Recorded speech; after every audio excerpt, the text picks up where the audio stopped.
various other sciences that have been revived by the Supreme Pontiff of Hinduism. These sciences were actually once available and freely practiced in 56 nations across the entire continent, as we can see in the map there, but are now facing extinction due to a persecution that has been stretched over an entire millennium. And these are some of the various initiatives that have been taken by the Supreme Pontiff of Hinduism, over 108 Sri Kailasa Uniting Nations initiatives, right from starting from medical, against medical malpractice, for enlightened birthing and pregnancy, for persecuted religion, for women empowerment, against persecution and genocide, freedom of opinion and expression, against cyber terrorism. So as you can see, the Sri Kailasa's 108 initiatives support a variety of humanitarian services, which are collectively enabling us to create an enlightened, peaceful, sustainable, equitable, resilient, and thriving world. And these are directly mapped to all the sustainable development goals as described by the United Nations. The Supreme Pontiff of Hinduism has also initiated the No Hungry Home project, which has been offered by the SKUN, which is the Sri Kailasa's Uniting Nations for Nutritious Food and Hunger-Free World. And this initiative was taken by the Supreme Pontiff of Hinduism 27 years ago, right from the time the Supreme Pontiff of Hinduism began his public life. 1 billion meals have been served completely free of cost all across the globe. Every month over the past 27 years, the Hindu Adi Saivite minority community has served more than 3 million annadans, which is free organic meals as per the Hindu tradition, in religious gatherings to everyone without any discrimination of gender, caste, creed, or anything. 10,000 meals are served every single day, completely free of cost, and it hits peaks of heights such as 100,000 on the festival days. And you all need to know, literally in Hindu tradition, 200 days or I can say 250 days or 360 days are actually celebrative days. And here we are looking at another initiative taken by the Supreme Pontiff of Hinduism, which is Kailasa's Protective Preventive COVID Care Centers. As we all know, the current world is actually ravaged by the aftermath of the COVID pandemic, which came and which is continuing to exist and thrive. And during the peak of the entire COVID pandemic, the Supreme Pontiff of Hinduism had converted all the monastery campuses into a multi-layer quarantine facility where anyone and everyone, regardless of any difference in age, gender, caste, creed, ethnicity, color, socioeconomic status, everyone was invited completely for free, and all the basic necessities, including the food, the shelter, including the internet, and the facilities for each of them to function and work, was provided completely free of cost. And another important thing is that all the medical care was also provided completely free of cost. Over 30 million citizens followed Kailasa's 28-day spiritual regimen in 2020 when the COVID pandemic was in the peak. And even now, we are continuing to offer all of these services to a very large number of people as it is happening. The next we're looking at is the Nithyananda Hindu University and the Nithyananda Gurukul that is offered by the Sri Kailasa Uniting Nation for educational reform and development. The Nithyananda Hindu University, which is established by the Supreme Pontiff of Hinduism, is the world's largest Hindu university. And the Nithyananda Gurukul, which was revived and established by the Supreme Pontiff of Hinduism on October 2nd, 2006, the Supreme Pontiff of Hinduism inaugurated the Nithyananda Gurukul with a huge vision to revive the ancient Adi-Shaivite guru-disciple relationship, the authentic tradition of Hinduism, which is an authentic knowledge transmission system based on the very enlightenment. Looking at some of the facts and figures, the Nithyananda Hindu University has over 20 million plus students enrolled with over 7,000 plus free courses, extended campuses in over 150 countries. So this is about the Nithyananda Hindu University.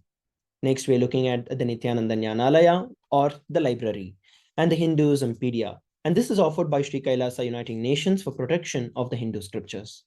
The Nithyananda Jnanalaya, the Supreme Pontiff of Hinduism, established the world's largest Hindu library to collect and preserve the 1 million plus Hindu manuscripts, Hindu scriptures while ensuring that all the knowledge, that whatever is being revived, is actually made available free of cost to all the people, completely free of cost. So collecting, preserving, and digitizing and making it available to each and every one of you, all the source books of Hinduism that exist. Apart from this, the Supreme Pontiff of Hinduism has authored over 10,000 plus books in 3 languages, which have been translated into 50 plus languages.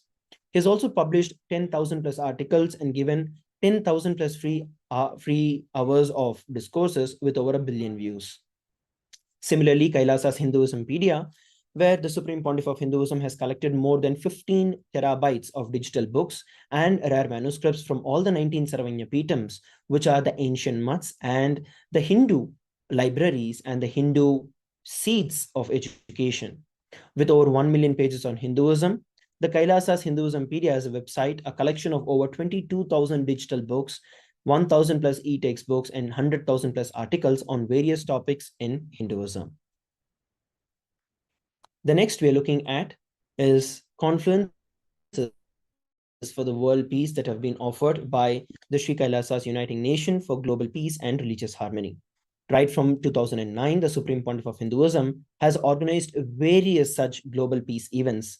And in 2009, the Supreme Pontiff of Hinduism organized a month-long peace walk covering over 1,000 kilometers and covering over 1,000 villages to bring together harmony in all walks of life, to promote the feeling of connection between people and oneness among each other. And during this, the health camps were set up and conducted to all the participants and to all the citizens wherever the villages that were visited. And then we have the women empowerment programs that are offered by Sri Kailasa's Uniting Nations for feminine empowerment and gender equality. Kailasa's Yogini Sarvanya Peetam was establishing yoga and meditation universities to empower the very quality and emphasize on the real solutions through the Vedas and Agamas, which are the source scriptures of Hinduism, to empower the indigenous rural women fighting against wrongful gender stereotyping, gender-based violence, and lack of inclusive and quality learning environments. And some of the initiatives includes Kailasa's Nithyananda Lakshmi, which is a microfinancing service, Kailasa's Women Foundation and Women Empowerment Self-Help Centers, which have been launched in over 108 places around the world since 2009, and Kailasa's Ankita program, which is providing foundational literacy about working basic community service and providing all the infrastructure necessities as well. And you also have the Kailasa's Ashraya program, which is providing vocational training programs to the rural and the indigenous women to provide equal opportunities to access to independent, self-sufficient financial environments. To look at the numbers, the Supreme Pontiff of Hinduism has revived the Vedic feminism in Kailasa, where 80% of the leadership of the positions was occupied by women. And then we have the Nithyananda Yoga, which is one of the very, very prominent and one of the most exclusive, I would say, something that is offered to worldwide, which every one of us know, which is the Nithyananda Yoga from the Sri Kailasa Uniting Nations for Yoga. As part of this, the Supreme Pontiff of Hinduism revived the 108 scientifically validated kriyas to target over 108 major diseases and disorders such as diabetes, arthritis, blood pressure, rheumatism, and so on. And all of this is completely authentic and taken from the source tradition. The Supreme Pontiff of Hinduism has also revived the ancient pole yoga, which is the Shivastamba yoga, and the rope yoga, which is the Kundalini Rajju, in which the yogic asanas are performed on top of the pole and on the rope. As you can see in the pictures in the side, these directly align your entire body, mind, and consciousness to the highest possible yogic physiology. And apart from this, we have also set over 2 Guinness World Records on September 30th and October 3rd, 2017, where the Supreme Pontiff of Hinduism was awarded with the Guinness World Record for the largest rope yoga and the largest pole yoga, bringing the worldwide attention to these extraordinary 2 forms of authentic and indigenous yogic performances. And as we are looking at the various contributions by the Supreme Pontiff of Hinduism, we also need to understand that there has been a huge amount of persecution that has been taunted upon the Supreme Pontiff of Hinduism over a decade. The Supreme Pontiff of Hinduism, in spite of this, is unwavered in his intention the commitment and action in building the only Hindu nation, which is the sovereign state of Sri Kailasa, the United States of Kailasa, to protect, to revive, and preserve Hinduism in the most ancient, the most peaceful, still living and lasting demonstrable system that has the possibility of peaceful coexistence among people. In this world which is ravaged by war, with so much of comparison and so much of fear and greed, Sri Kailasa is a bold statement of peaceful coexistence.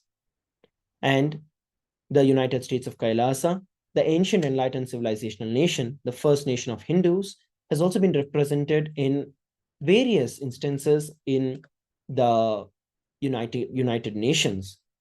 The first nation of Hindus, that is led by the Supreme Pontiff of Hinduism, spoke on behalf of the 2 billion global Hindu diaspora at the 14th session of the United Nations Forum on Minority Issues. So you can see the entire video on the official website, kailasa.org. And this is where we come towards a brief understanding of what the Supreme Pontiff of Hinduism has been working towards and who the Supreme Pontiff of Hinduism himself is. And today, we're all going to be having the Bhava Samadhi Darshan of the Supreme Pontiff of Hinduism. I hope that every one of you got a chance to understand about the Supreme Pontiff of Hinduism and to learn more in detail about the Supreme Pontiff of Hinduism. You can head over to kailasa.org and you can learn about and read in detail on the various coronations, the various activities, and the various achievements by the Supreme Pontiff of Hinduism. You can also become a part of us, where you can head over to the very website and you can become part of us. So you can head over to the website and join us. Let us now come back together after a short break.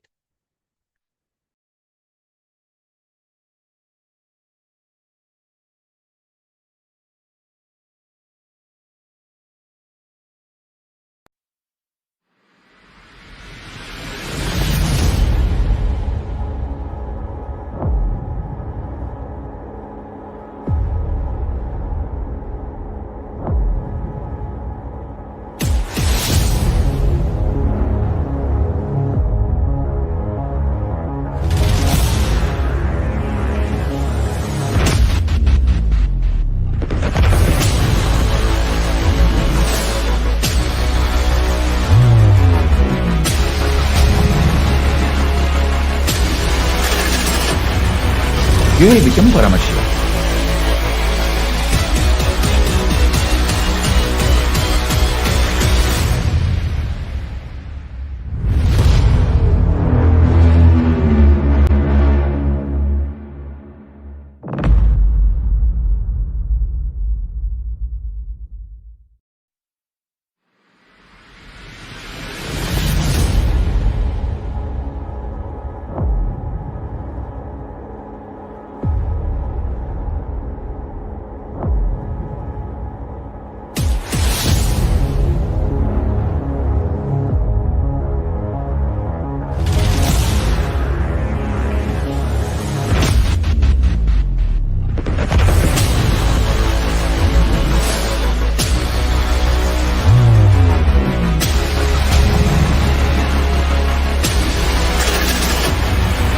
You will become Paramashivam.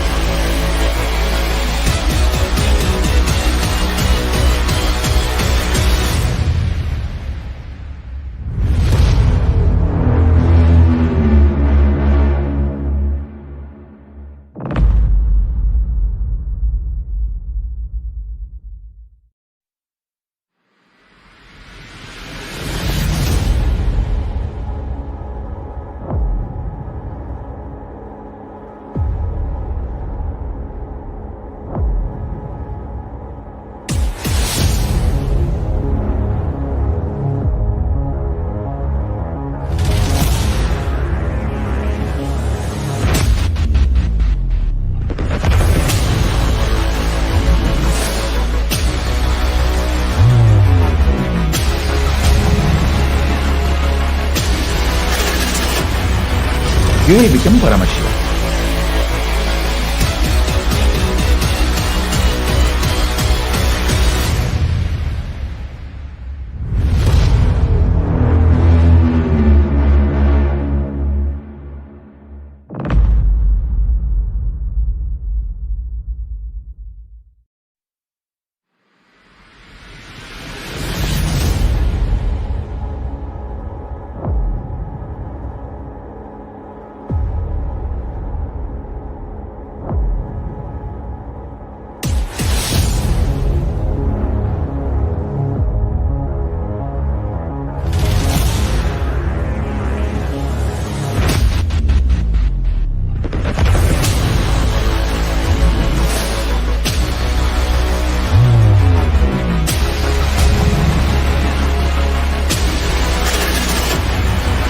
You will become Paramashivam.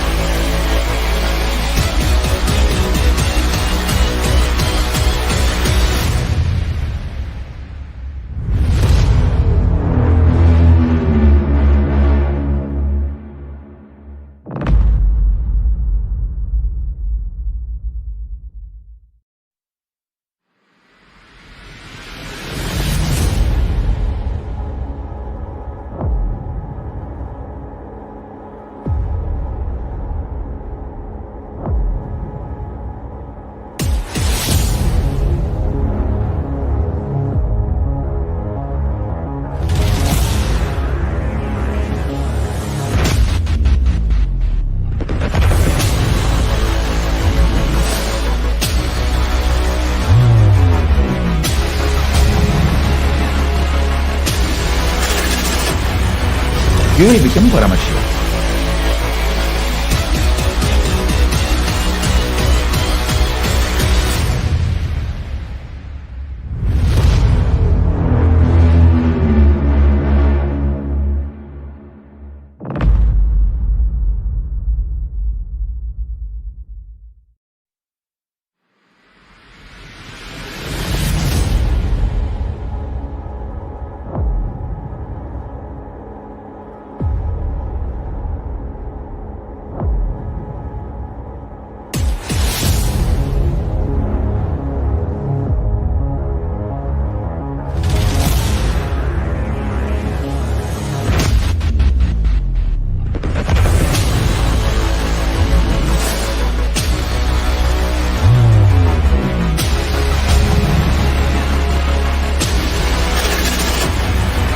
You will become Paramashivam.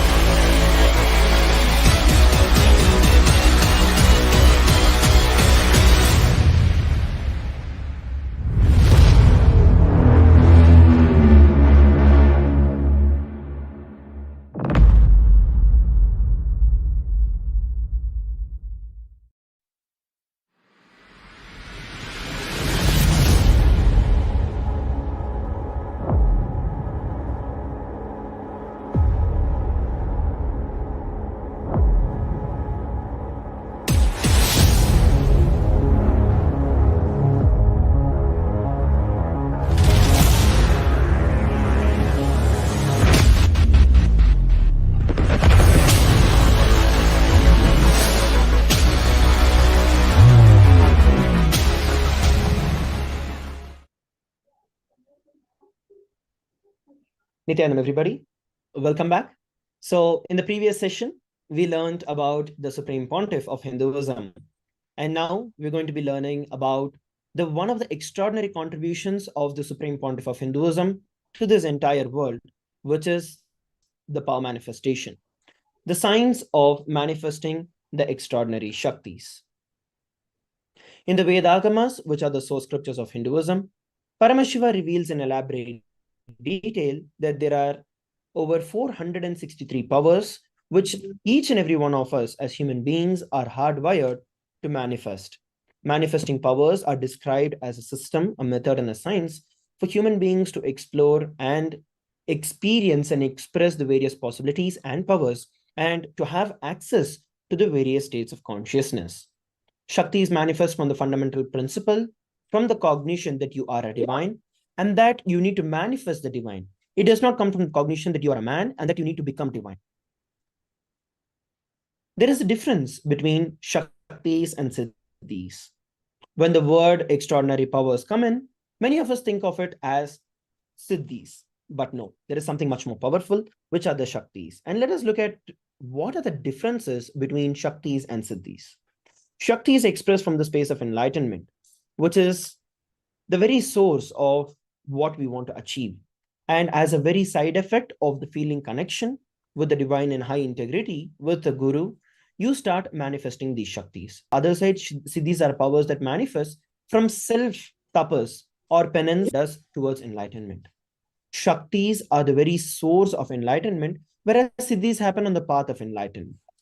The other thing with Shaktis and Siddhis is that Shaktis of Paramashiva manifest through ordinary human beings in an extraordinary way just after the initiation from Swamiji. Like, because you do not have to do anything other than receiving the initiation from the Supreme Pontiff of Hinduism, and you immediately start manifesting the powers. Similarly, Shaktis are permanent, whereas Siddhis are not. And not just that they are not permanent, they can also divert you from the very purpose of enlightenment itself. So, this entire science of power manifestation is actually authenticated through four aspects of evidences called as the pramanas in the Hindu tradition, the Vedagamic tradition. The first is the Shastra Pramana. Now, these four pramanas actually help us validate and authenticate the entire science of power manifestation. Taking the first, the Shastra Pramana, which is the scriptural reference as revealed by Paramashiva in the Vedas and the Agamas. And these are the eternal and unchangeable truths that are revealed.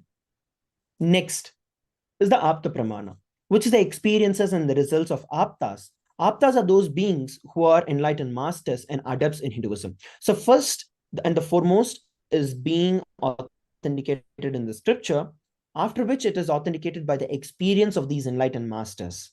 Then next is the Atma Pramana, which is the personal experience of them, where the Supreme Pontiff of Hinduism, our beloved Swamiji, has manifested all of these powers and has validated the very process of each of this power manifestation. So that is the Atma Pramana. And the fourth is the Pratyaksha Pramana, which is the scientific validation. Of course, science is a long way to catch up with the Eastern science, but we are also continuously working with the modern science and the available modern technologies to validate each and every one of these powers. So before it is being offered to each and every one of you across the globe, it goes through the scrutiny of the Shastra Pramana, Apta Pramana, Atma Pramana, and the Pratyaksha Pramana, just to make sure that it's a foolproof, time-tested, and a reliable science that is offered to you. So it's not just for some, it can happen, for some, it won't. It is a science which can be replicated for all. So that is what we are going to look at. Paramashiva, he is the ultimate. He is the source of all of these Shaktis. In the Hinduism, Paramashiva is a primordial divinity. He is the ultimate reality and cause, which is self-effulgent, Swayam Prakasha, all-pervading, unchanging beyond time, space, form, and causality. As the very fundamental base of Avyakta, which is the unmanifest form, and the Vyakta, which is the manifest existence of Paramashiva, he performs the Panchakritya, which is the 5 cosmic acts of Srishti, Sthiti, Samhara, Bhava, and Anugraha. Creation, sustenance, rejuvenation, pulling out of delusion, and liberation. So these are the 5 various actions that are done by Paramashiva, who's the source of all of these Shaktis, in form and beyond form. Manifesting Shaktis are basically when every ultimate truth, which is the Jnana, which we are going to be learning through the day today in the next session, where we're going to be learning about the various powerful cognitions that are there. And when that actually gets mapped into your consciousness, which is your prajna, it manifests as the possibility and the power of every being, which is the prajnana. So now we are going to be entering into the power manifestation. We're going to get ready to witness a very unique and exciting power demonstration with every one of us. So myself, Srinitya Sundareshwarananda, I will be manifesting the power. And joining me, we also have Srinitya Parameshananda Maharaj, who will also be manifesting the power with us. So first, let us look at the science of third eye. Where exactly does Paramashiva reveal about the science of third eye? He reveals this science in the Vijnana Bhairava Tantra, Sutra 34. The Shastra Pramana, the scriptural reference in Sanskrit, which is the source language in which Paramashiva revealed, goes as Kapalantarmano Nasya Tishtan Milita Lochanaha Kramena Manaso Dadyat Lakshaye Laksha. By fixing the mind on the inner space within the crown center and sitting stably without any movement, having the eyes closed in succession, by that stability of the mind and the inner space, one directly sees the ultimate goal, which is the Lakshyam, by having the vision beyond the sight that reveals any place or space, attaining the space of oneness with Paramashiva. So as we can see here, Paramashiva himself reveals in his very own words about this science of seeing through the third eye, manifesting the powers of third eye. So third eye is not just one power, but when your third eye is awakened, there is a multitude of powers that get awakened. And today, due to the time constraint and due to the brief introduction, we'll be showing you a couple of power manifestations for each and every one of you to just understand what is even possible. And this is actually possible by every one of you. Let's now look at the Apta Pramana, which is the experience of the great rishis who manifest this power. In the Bhagavad Gita, Bhagavan Krishna says to Arjuna, Natu mam shakshyase drishtu manenaiva swachakshisha divyam dadami te chakshuhu pashyame yogamaishwaram. Bhagavan Krishna says, you cannot see my cosmic form with these physical eyes of yours. Therefore, I grant you the divine third eye vision. Behold my cosmic opulence. In the Hindu Purana, the Bhagavad Gita, Bhagavan Sri Krishna initiates Arjuna into the power of third eye to behold Krishna's Vishwarupa Darshan. The 11th chapter of the Bhagavad Gita, which contains the description of Bhagavan Krishna's cosmic form, is also actually completely narrated by Arjuna as he sees Bhagavan Sri Krishna through his third eye.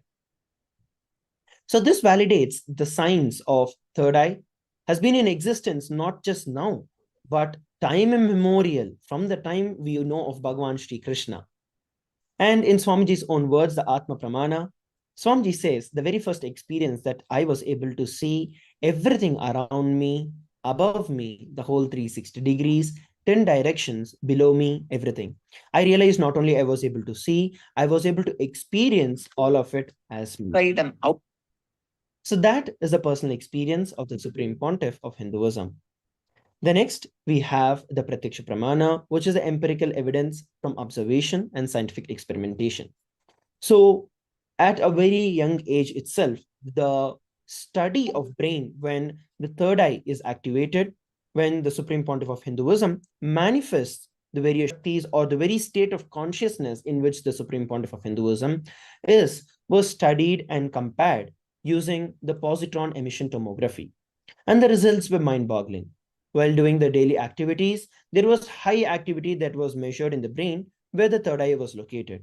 But while in the deep state of Samadhi, other than the third eye region, everything else was completely at peace in the brain.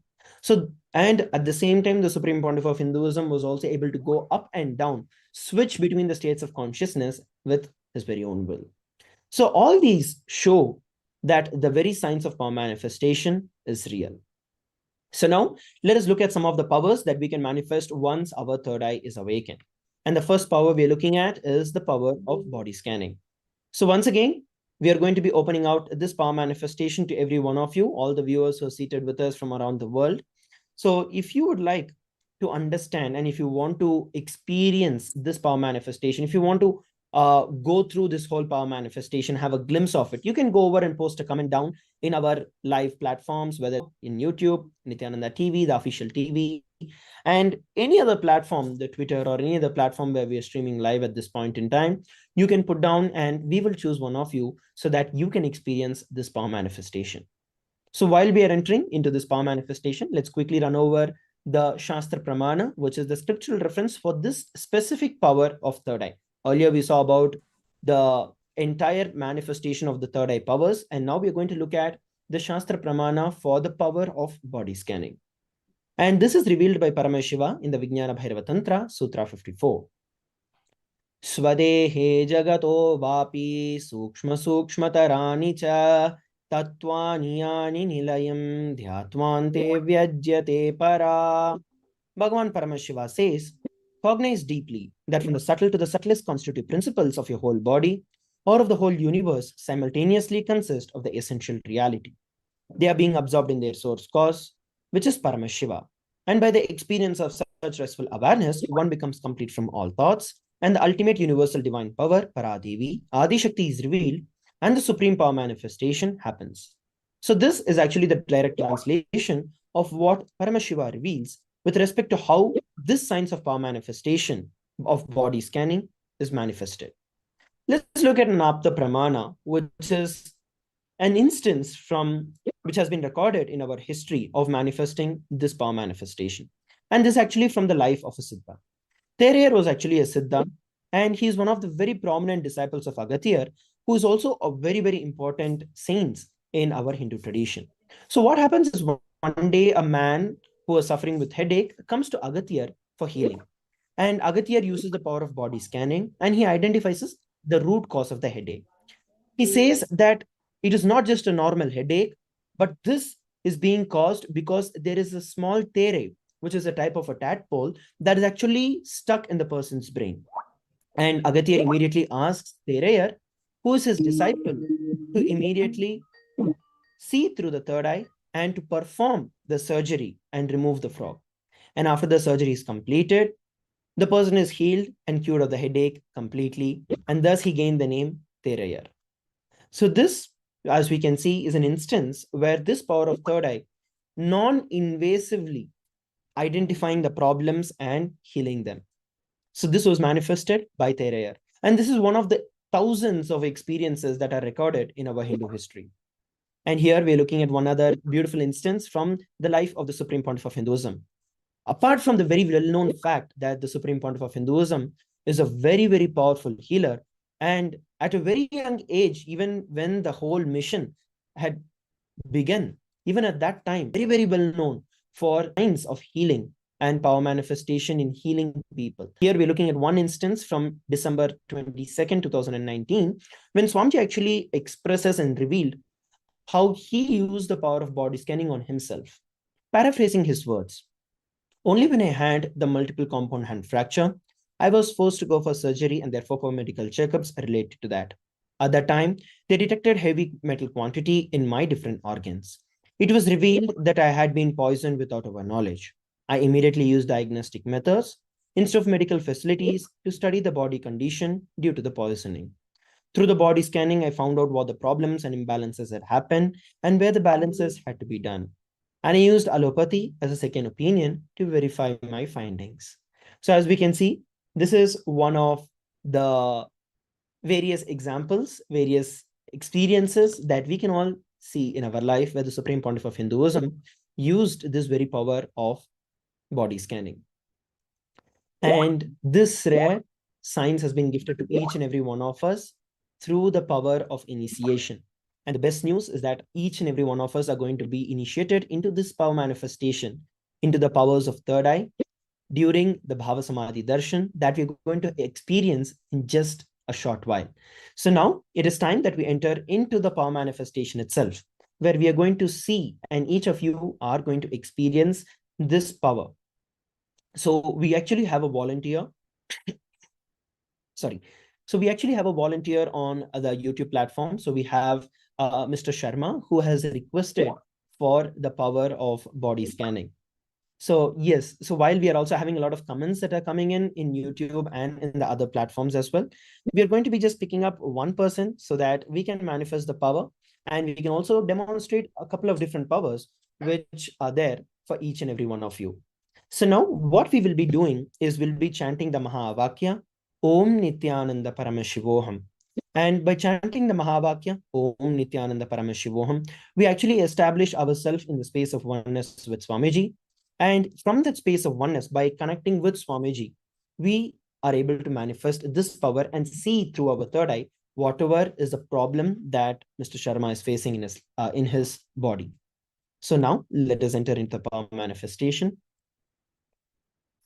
Om Nithyananda Paramashivoham.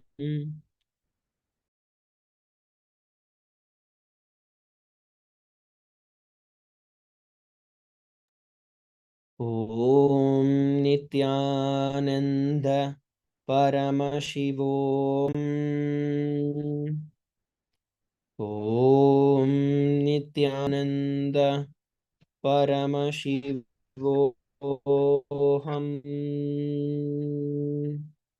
Om Nithyananda Paramashivoham.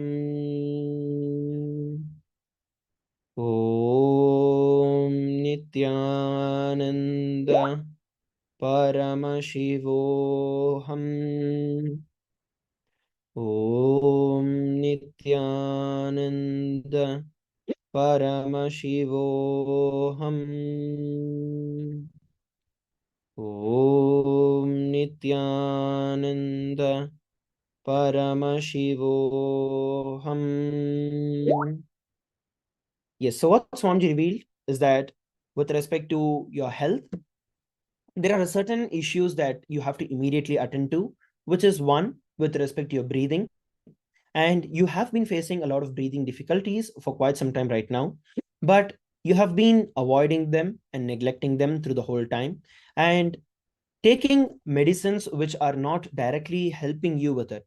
So let me tell you what the actual reason why you are facing it, as Swamiji revealed. Swamiji revealed that the reason for you having all these breathing issues is because of your excess weight and your unhealthy eating practices. Swamiji revealed for you to switch over to a vegetarian diet and to a vegetarian lifestyle completely, so that all these toxins that have been accumulated in your system, in your body, due to eating various other non-veg and the other items over the last many years, will completely be drained out. And this is something that you have to attend to immediately, because it is affecting your lungs in a very, very powerful way, which is going to degrade your health down the line in a very irreversible way. So this is what Swamiji revealed. You can share with all of us how you're able to experience and how you're able to relate with what was revealed. Yes, Parameshwar Maharaj, is there anything else that you would like to add on to?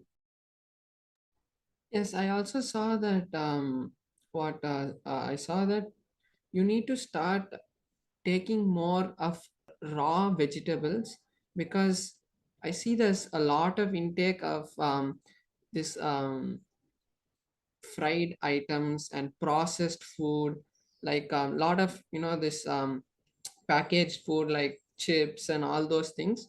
I see there's a lot of casual intake of that, which is not required. And I see that you have to start moving to taking more of organic and raw vegetables, raw fruits, and start making that as your diet than adding these kind of other processed and packaged foods. Yes. So, yes, Aya, you can share with every one of us in the chat as well how you're able to relate with what was revealed. So, now it is time that we move to the next power manifestation. We have many participants who are actually posting, many people who are posting. We have Jack, we have Sam, and we have Masarnaka also, who has requested for the power manifestation. We are going to be manifesting the powers as we keep continuing the next set of power manifestation as well. So now what we're doing is the power of remote scanning. So once again, this is a very, very handy power that comes into reference with each and every one of us, where day to day, as we all know, we miss out things, we leave our keys, we leave our phone, and things just disappear out of our sight, and we don't remember where we had them. So it's one of the very, very practical applications where not only you can find these things and figure out these things just through your third eye, but you also have access to see through things up to completely different lokas and planets completely. So let us look at the Shastra Pramana of this power manifestation as revealed by Paramashiva. The Shastra Pramana for this power of remote vision is given by Paramashiva in the Vijnana Bhairava Tantra, Sutra 92. Vyomakaram swamatmanam dhyaye digbiraanvritam nirashraya chitishakti swarupam darshayetata. The translation is Bhagavan Paramashiva says, concentrate and cognize with restful awareness on oneself in the form of a vast etheric space or sky, which is limitless in any direction whatsoever. Thus, the Chiti Shakti, the power of consciousness freed from all support, reveals and manifests herself as the form of one's essential nature or self. So that is actually the Shastra Pramana. And here we're looking at the Apta Pramana, which is the reference of power manifestation of remote vision from the Mahabharata. Even the previous, where we learned about Bhagavan Shri Krishna giving the Vishwarupa Darshan. Similarly, the Hindu Purana Mahabharata, the whole war, the entire sacred scripture of Bhagavad Gita, is actually narrated to the blind king Dhritarashtra by his trusted charioteer Sanjaya. Sanjaya was actually initiated by Bhagavan Shri Krishna, and he was initiated into this power of Dura Drishti and Dura Shruti, which is the power of remote vision and remote hearing, both. And it is actually through Sanjaya's narration that all of us got the benefit and all of us were gifted with the sacred scripture of Mahabharata and specifically Bhagavad Gita itself. So that is the Apta Pramana, the reference of this power manifestation of remote vision. Next, let us look at the Atma Pramana, which is the personal experience from the life of the Supreme Pontiff of Hinduism. Narayana Swami Tata was one of the gurus of the Supreme Pontiff of Hinduism, who was actually very well known in Tiruvannamalai. and he was able to see remote distances at ease. It was very well known in the entire Tiruvannamalai that anywhere at any time, if someone is missing, or even as small as something is missing to as big as criminals who have done crimes and they have disappeared or in hiding, the police department and the people from the police department used to go to Narayana Swami Tata to seek guidance and to ask where those people were.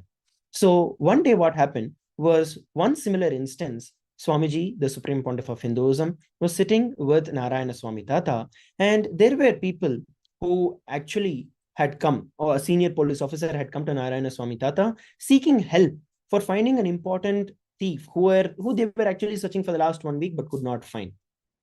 So Narayana Swami Tata just turned towards the Supreme Pontiff of Hinduism and asked him to see the whereabouts of the thieves in the mirror that was there in front of Narayana Swami Tata. And the Supreme Pontiff of Hinduism applied the Jnananjana, which is an alchemy product, on the mirror, and not only could see where the thieves were, but also show the very same visual to the senior police officer. And exactly as been pointed by the Supreme Pontiff of Hinduism, the thief was caught in that very same location. So this is one instance of this power of remote vision. As we can see here, the cup in the right-hand side of the screen that you can see with the black paste is the Jnananjana. So Jnananjana is a spiritual alchemy product which is initiated, energized by the Supreme Pontiff of Hinduism. And when this is applied on all the three eyes, it completely activates the three eyes and raises the frequency of all your three eyes. This is an alchemy product that is described very elaborately in the Agamas to experience the third eye awakening and to manifest the powers of Paramashiva as described in the Jnananjana, in the various Agamas. So you can attend the various programs where you are gifted and initiated into experiencing and having this Jnananjana in each and every one of your own places. So this is a Jnananjana. And now let us look at experiencing this power manifestation. This Jnananjana was also used on the betel leaf, on the Paramashiva Shila, which is the granite, as you can see.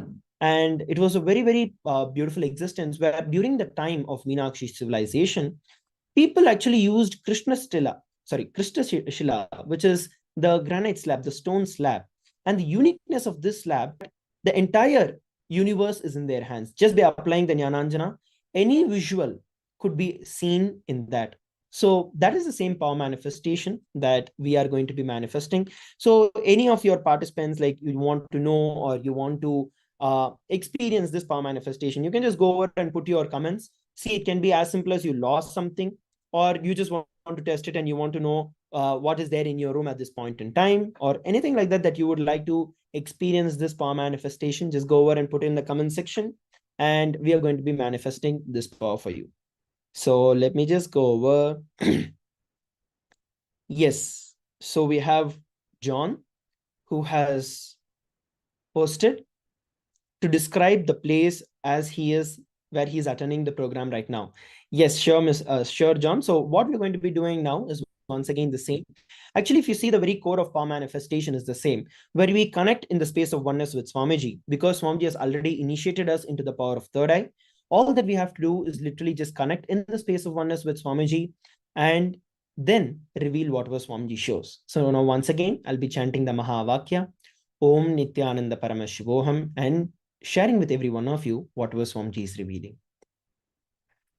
Om Nithyananda Paramashivoham.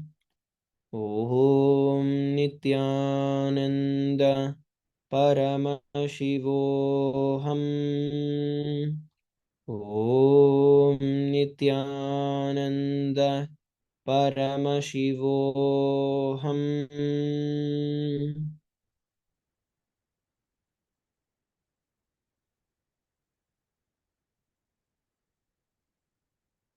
Yes. So, John, what I'm able to see is that wherever currently you're actually sitting is actually in front of your system. You're actually there inside your personal room, like a bedroom, where you're actually randomly just scrolling over and having the entire view also minimized as another screen on your very screen.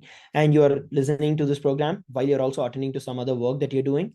And right in front of you, you've got a small area which is probably about 15 feet by 15 feet area. And the light, the entire surroundings are light creamish in color, yellowish cream in color. And that is kind of the surroundings in which you are in. And you also have a built-in the wall rack or the wall cupboards that are there, the wardrobe that is there as is, and it's made of wood with triple partitions in it. And towards the right, you have like a small table, and you also have a couple of, which is to be more precise, two extra seaters where people can sit, and you are on a reclining seat that is there. And towards the left, you have a lot of space that is there, technically where the bed is supposed to be, but you have converted this room more like your office area. Especially this happened during the time when the COVID pandemic hit. So you kind of switch this over to a work from home place kind of a thing. So yes, this is what Swamiji revealed me. Parameshwar Maharaj, you can share if you have anything else to add. Yeah, and I also see that in the table that you have, the table is towards the wall, and there's a window which is there, not straight, not right in front of you, but towards the side. There's a window also, and I see that your house, your room is towards the top of the building. So that's so I see like there's, you can, from your window you are able to see a tree in front of it. And then I also see that that is your table is not clean. There's a lot of I see a lot of color markers which are lying down. Maybe you are doing something and you left it. And I also see a small kind of a small rack, like a portable rack, which is there towards the side, which is green and translucent plastic. So I saw this, and then I also see that you have a black mug next to you. And I also see that your system, your monitor is a MacBook. So these were the few details I saw. Yes, that's wonderful, Parameshwar Maharaj. I request John Robles, you can share with every one of us how you're able to relate with whatever was revealed during this power manifestation. So now let's move to the next power manifestation. So next is actually a very exciting power manifestation where we are actually going to manifest this power of consciousness over matter.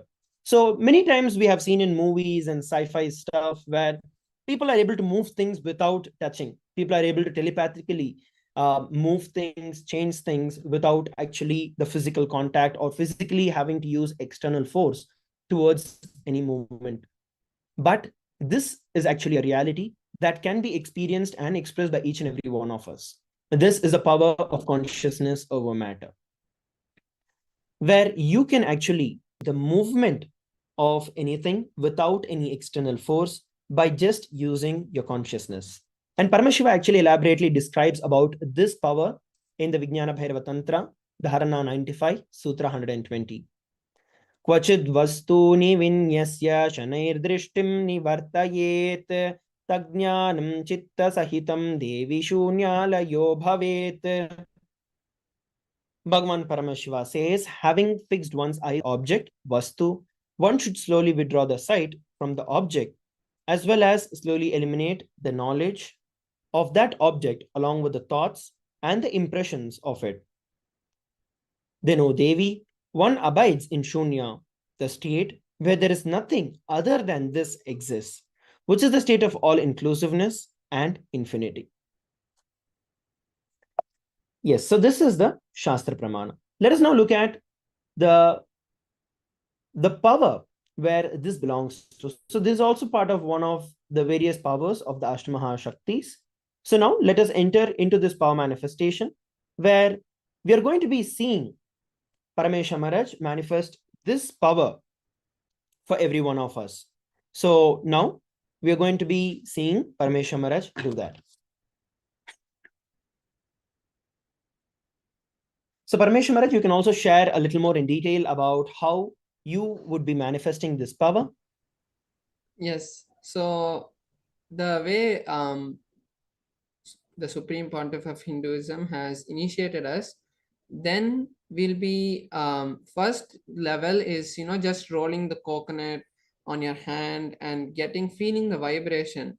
But as you go further, when you start getting deeper and deeper into the space of oneness with Paramashiva, you are able to command the cosmos more fluently and with more ability. Then you will start being able to move the matter in an upward direction. So now I'll be placing the Atmalinga on my hand. Recently, also, Swamiji has been initiating us into this power, and I'll be placing the Atmalinga on my hand. And just by connecting with Paramashiva, I'll be raising the Atmalinga and it will be standing. So that is what we are going to be manifesting today. The thing is not to make the Atmalinga balance on the hand or make the Atmalinga stay, but the thing is, when you start getting into that space of oneness, you are able to create the realities that you want. You're able to manifest the desires that you want, because at that time you're one with the field. You don't feel that you are separate and the rocks or the building which you are in, the trees, the space you're in is different. Because like how you move your arm, you feel your arm, you feel that it is you. You don't feel that I have to do a work to lift it. So the same thing, when you move an object like the Atmalinga, you will be connecting it.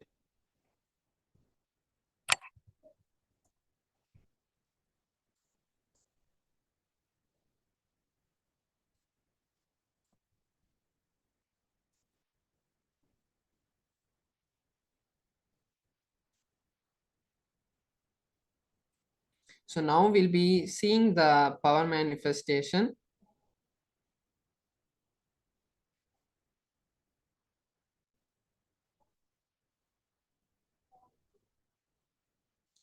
So this is a flat surface. I've just kept a pillow so that the Atmalinga doesn't fall, and it's a flat surface. Now I'll be keeping my Atmalinga on my hand, and just by chanting the Mahavakya, I will be making the Atmalinga to stand. So now we can all connect to this space, and whatever reality we want, when we also start being in the space of entanglement, we will also start manifesting it. So let us all chant the Mahavakya intensely and create the space for all our realities to become reality. Om Nithyananda Paramashivoham. Om Nithyananda Paramashivoham. Om Nithyananda Paramashivoham. Om Nithyananda Paramashivoham. Om Nithyananda Paramashivoham. Om Nithyananda Paramashivoham. Om Nithyananda Paramashivoham. Om Nithyananda Paramashivoham. Om Nithyananda Paramashivoham. Om Nithyananda Paramashivoham. Om Nithyananda Paramashivoham. Om Nithyananda Paramashivoham. Om Nithyananda Paramashivoham. Om Nithyananda Paramashivoham. Om Nithyananda Paramashivoham. Om Nithyananda Paramashivoham. Yes, so as every one of us saw, Parameshwar Maharaj had beautifully actually manifested this power of the consciousness over matter, where the Atmalinga, from being in a completely horizontal position, actually completely stood up and then actually went to the other side. So, as you can see, this is a power manifestation that everyone can do. And it is all just by the initiation of the Supreme Pontiff of Hinduism. Just by receiving the initiation from Swamiji, each of us can manifest these powers. So I request all the participants who are sitting with us from around the world, I request each and every one of you into this power manifestation. If you experienced and if you feel that, yes, I also want to manifest all of these power manifestations, then go over, head over, and you can start powers. Just go over and comment down where you can manifest these powers during the Bhava Samadhi Darshan today. So once again, I request all the participants, you can put out your experiences, you can put out your comments in the YouTube comment section and in other various sessions, various other platforms that are there. So I think with that, we're coming towards the conclusion. I know a lot of participants who are sharing continuous posts are also coming in a couple of various different social media platforms for the various powers that we did, right from body scanning, remote vision, to even consciousness over matter as to how you can do. So we are going to be learning that, we are going to be manifesting them just by receiving the initiation by the Supreme Pontiff of Hinduism.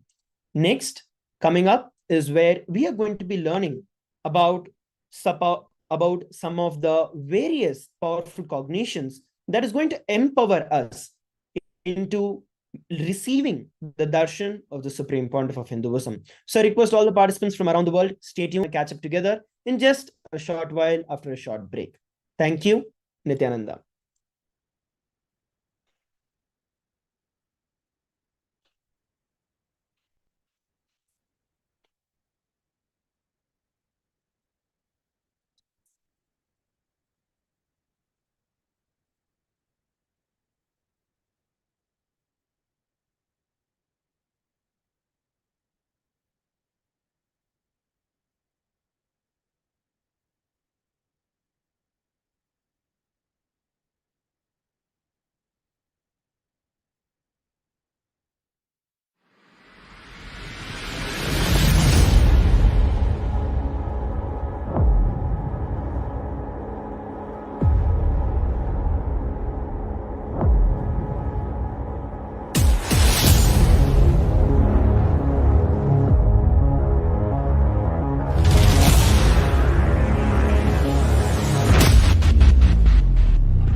You will become Paramashivam.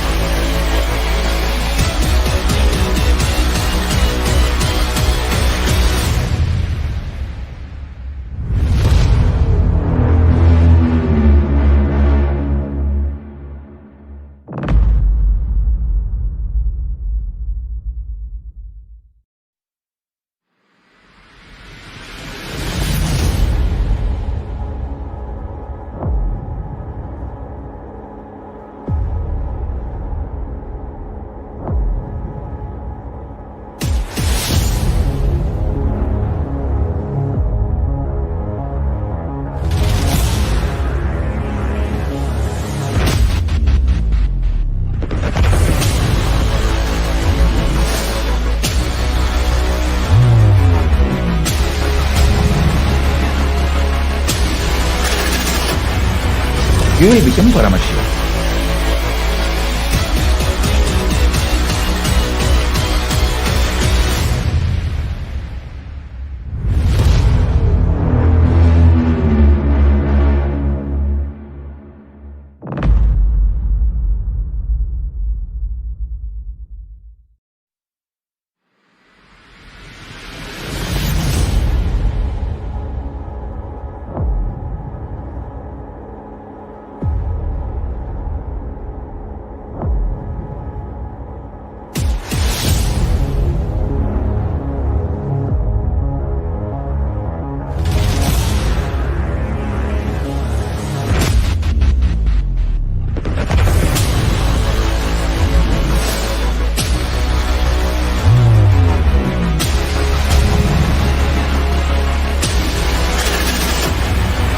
You will become Paramashivam.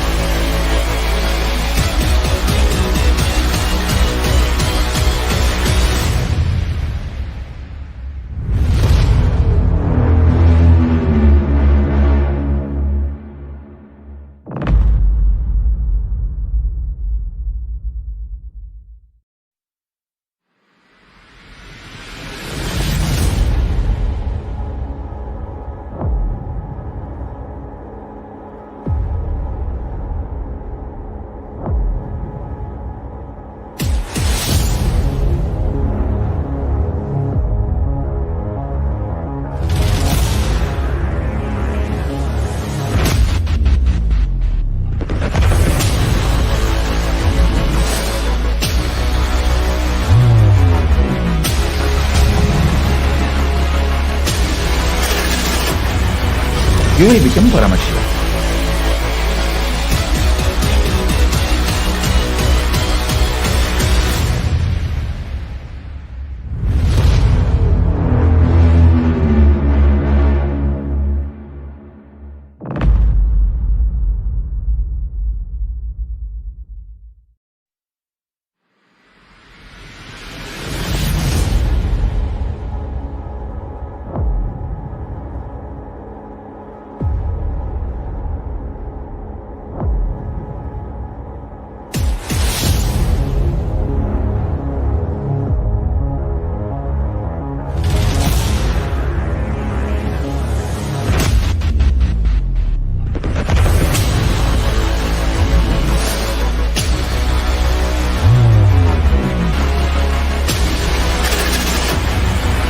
You will become Paramashivam.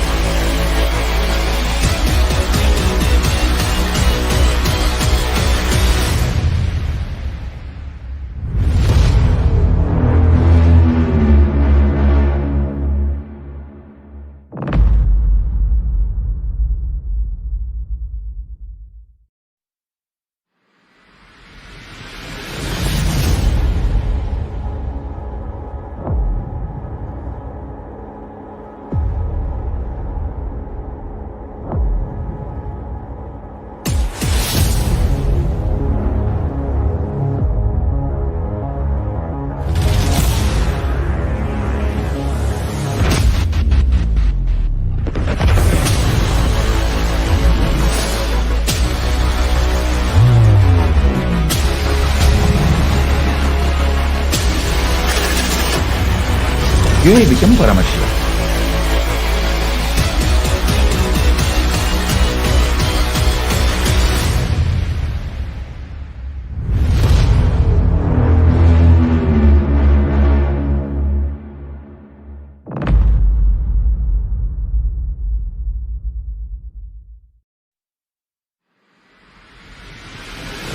Everybody, welcome back.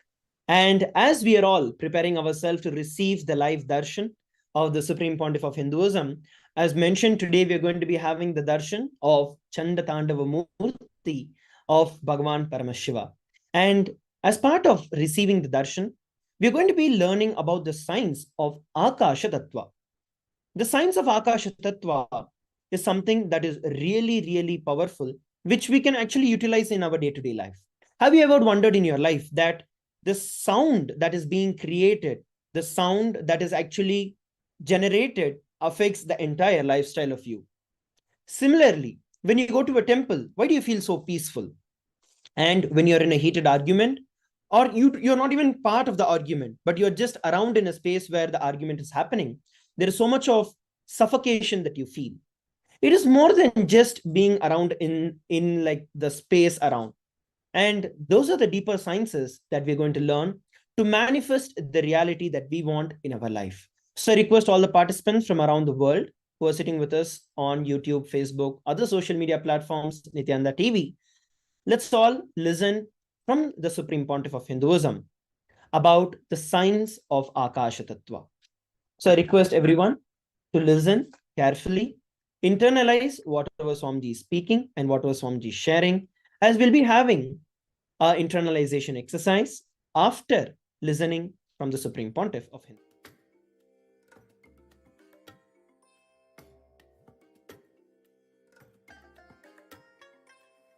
Space. Kasha. Let me use exactly the word Mahadeva uses.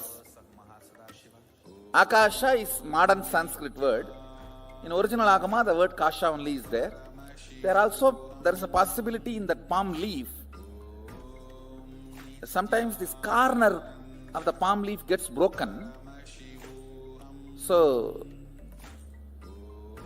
anyhow, whatever available, even the palm leaf breaking is his action only. So what he left it for us to understand, from that the word Kasha only is there. So let's use that, that's all. Space, simple understanding, where length, breadth, depth, time, all these are dancing, vibrating. That is the aspect called space. It's a very simple understanding, but now I'm going to give you how understanding space is going to have some use for you. See, ultimately our goal is to rest in the highest existent consciousness, what we call as Mahasadashiva. Simple words. Feeling suffocated, irritated, I'm not okay with all these simple words. Only by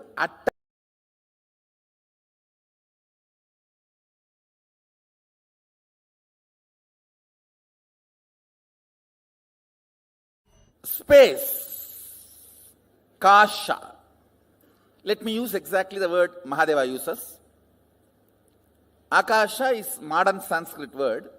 In original Agama, the word Kasha only is there. There is a possibility in that palm leaf. Sometimes this corner of the palm leaf gets broken. So, anyhow, whatever available, even the palm leaf breaking action only. So what he left it for us to understand, from that the word Kasha only is there. So let's use that, that's all.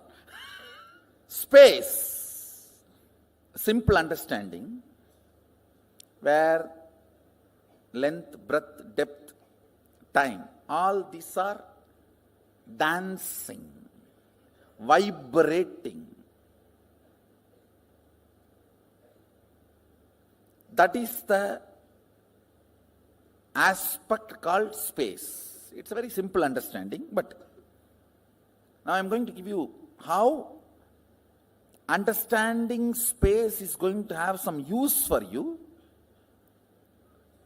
See, ultimately our goal is to rest in the highest existence and highest consciousness, what we call as Mahasadashiva. Simple words. Feeling suffocated, irritated, I'm not okay with all these simple words. Only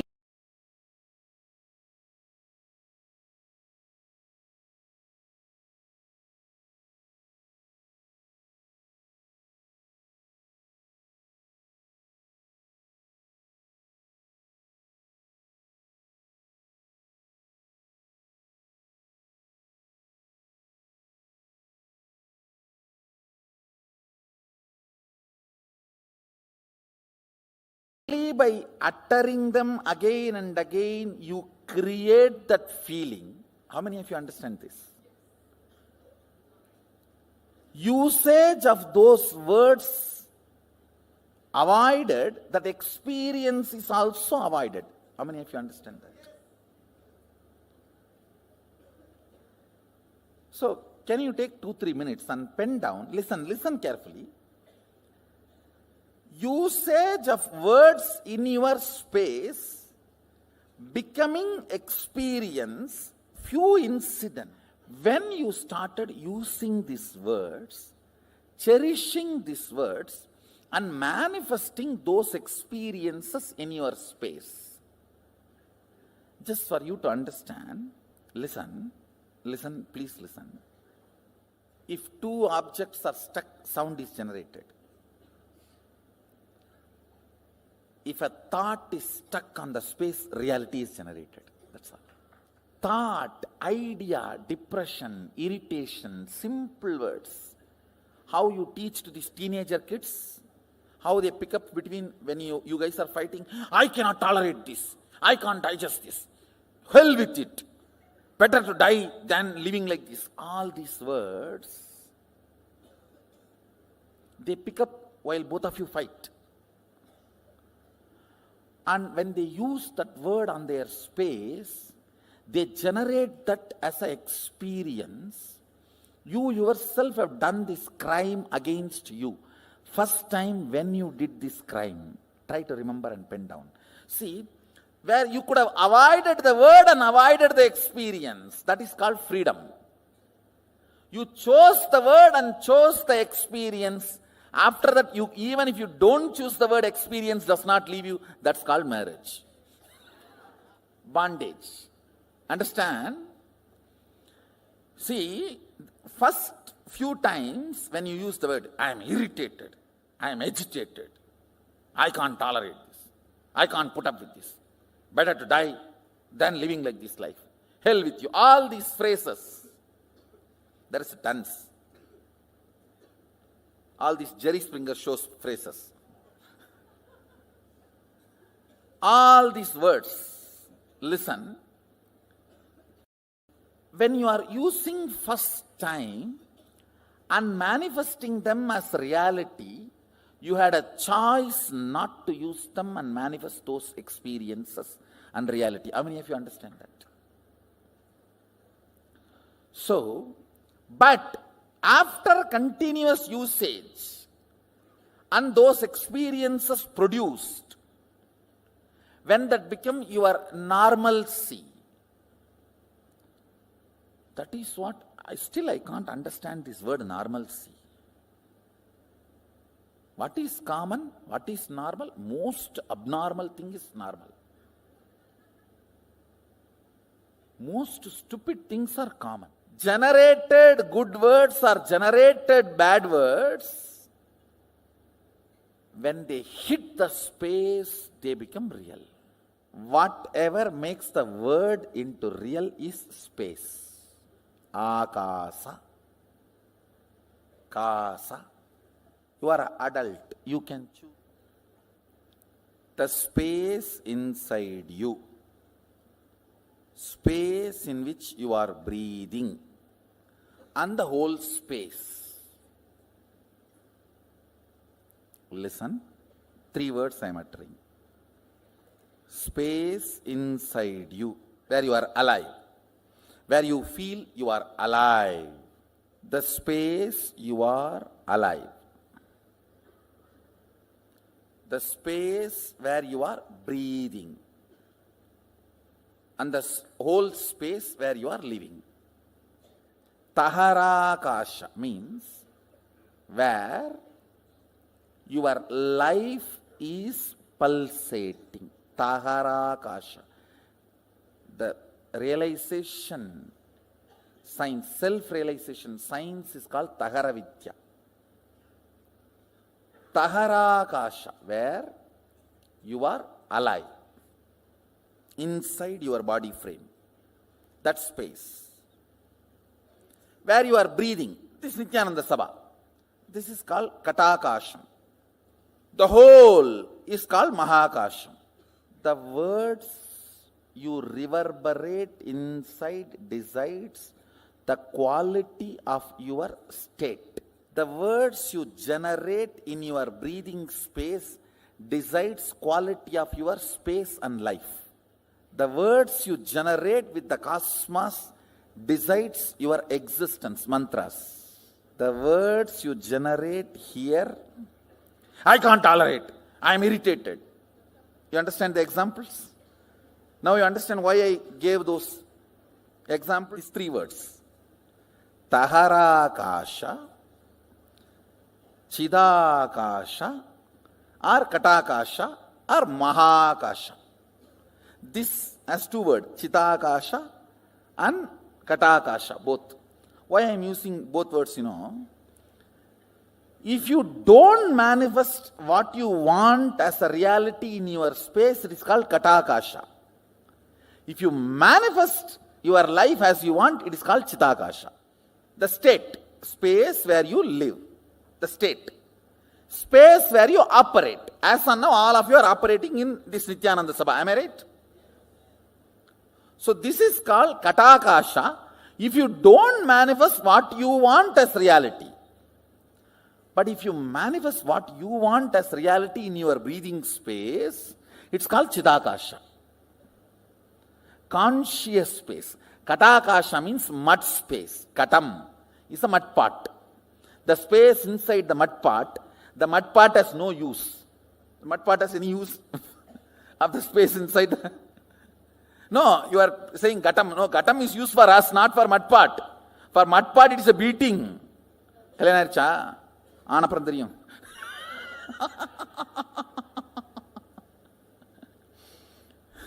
No, he is trying to show, no, there is a use, Gatam. Gatam music is used for whom? For us who generates, not for the Gatam. In your space, listen, your state is Taharakasha, where you exist. Taharavidya. Taharavidya means the knowledge of enlightenment, science. Now, whatever I am talking to you, all these can be classified as Taharavidya. Precisely, if I have to translate that word, grounded in existence. Tahara. Grounding you in your soul, Atman, enlightenment, is called Taharavidya. Where you are grounded is called Taharakasha, the space of your life, alive. Your state. The words you generate there and hit you decides the state you are in. Feeling experienced, expanded, joyful, or suffocation, all is within this. How many of you are understanding?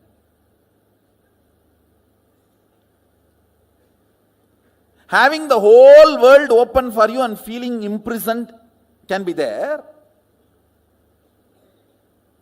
Sitting on one small cave, feeling enlightened can be there. Because it is on Tahara.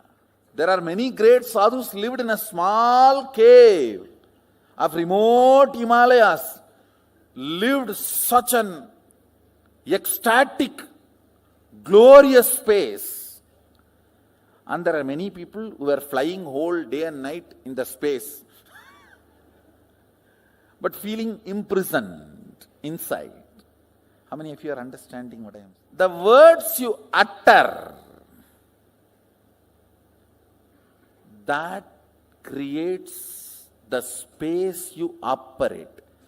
That makes your breathing space as Katakasha or Chitakasha. Chitakasha means consciously generated space. Means if you are uttering all the words consciously, tuning to your life's goal, you create Chitakasha. If you are uttering why without knowing why you are uttering, or because of compulsions, and manifest default reality by fault, that is called Katakasha. Listen. Default reality is Katakasha. Conscious reality is Chitakasha. These three words, Taharakasha, Katakasha and Chitakasha, and Mahakasha. Mahakasha is whatever exists, that you don't know anything. You don't know ABC. One more thing you need to know. One good thing about Akasha is it can never get corrupted. It can be easily programmed. Like electricity cannot be corrupted. It may be helping you for last 100 years, but it will not bother to kill you in 1 second if you do something wrong. Same way it may be killing so many people in so many places if something wrong is done. It will not bother to help you if you do it proper circuit. No qualities acquired, no favoritism, and no corruption. That's the quality of space. No favoritism, no quality acquired. It is all about what you want to do from now. That decides the whole programming of the space. Only when you are initiated, you use your will. With that will, you manifest something consciously in your space. Only then soul enters into your system. Till then, soul means the jiva is not operative in your system. Your body is alive and functioning because of the vatavarana, not because of the individual soul. He calls it pratyagatma chaitanya jakratam. I'll be using this word many times in the satsang also. Individual conscious will awakening and declaring its existence. If you know, yes, I exist, and I have this as a problem, this as an inspiration. Even if you have a problem, it's okay. But your individual will should perceive the problem, only then it will start cracking the code. Understand? The katakashic existence is called accidental existence. You need to use your will persistence ferociously.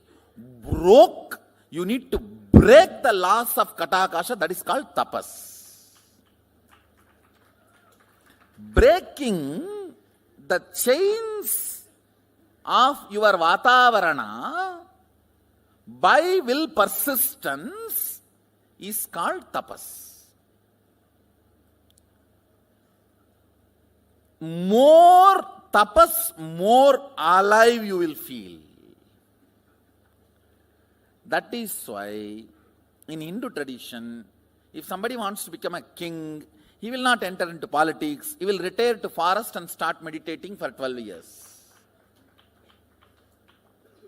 When he becomes alive and walks into the city, the elephant comes and puts the garland and carries him and puts him on the throne of the king. Whether conquering infrastructure or internal structure, breaking katakasha by your will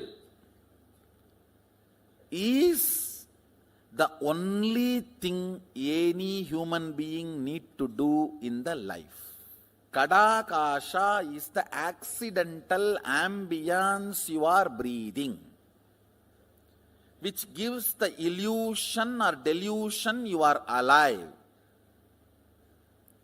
Your existence is given a delusory idea that you are alive. Because you are breathing, you are made to believe you are alive.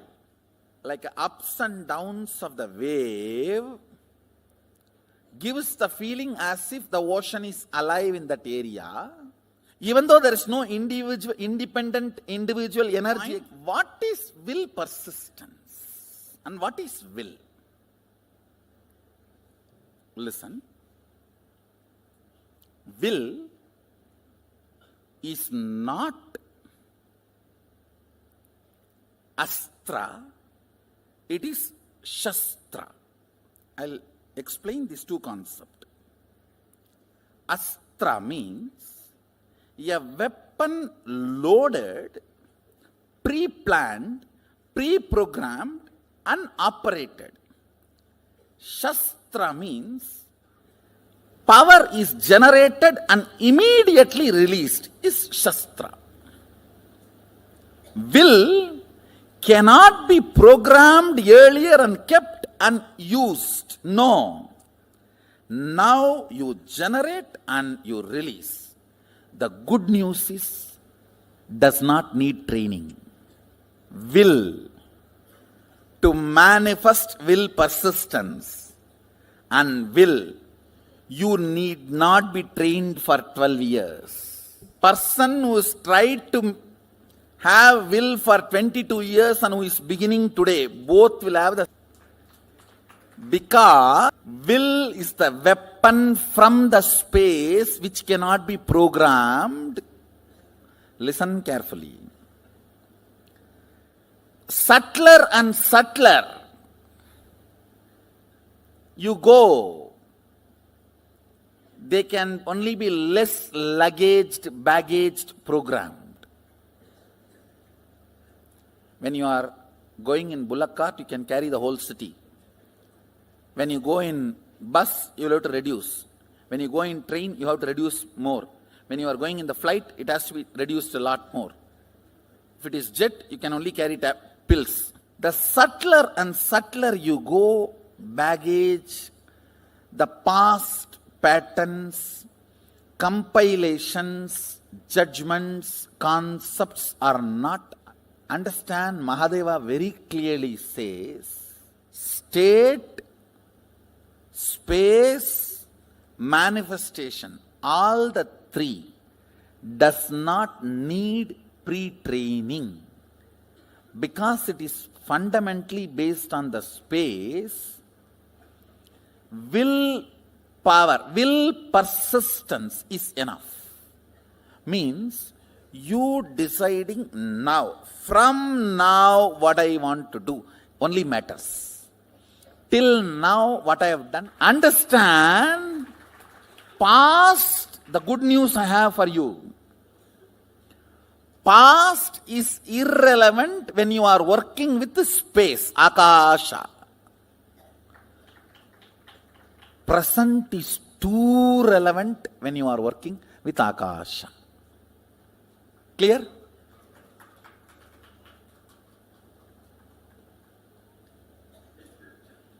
You have been 20 years devotee, 25 years devotee, or born and brought up along with me, does not matter. Or yesterday only you entered the program, does not matter at all. From this moment, what do you want to do matters. Now do you want to manifest power and cognize what I am sharing with you? Taharakasha means your soul is infused into you in the form of Shaktipada as a will. Will means experience. I exist larger than what I was feeling as me till before the initiation. How many of you are catching what I am saying? How many of you feel, listen carefully, after the initiation and power manifestation, even the way you feel you is much larger. That only manifests into Katakasha and makes it into Chidakasha. If you don't manifest power, your Nithyananda Sabha is Katakasha. If you manifest power, your Nithyananda Sabha is Chidakasha. Signs of initiation. Diksha. This word Diksha need to be understood. The word initiation is too superficial for Diksha. If I have to translate exactly the word Diksha into English, breathing life, infusing life. The frequency of your will existence raised to the level of frequency of will persist to become the realization of will, reality, realization. Understand? Taharakasha breathed, Guru breathes life into Taharakasha. With that you start that will persistence. With the will to start manifesting. Not only power, the life as you want. Becomes Chitakasha. Understand?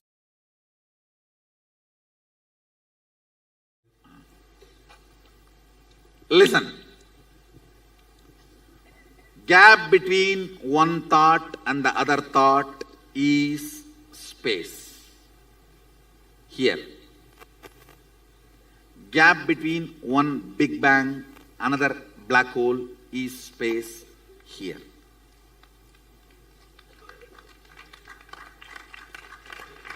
Listen carefully. LBD, active. LBD, active on the space generates time. Anything gets active on the space generates time. Space is the canvas on which all these four exist.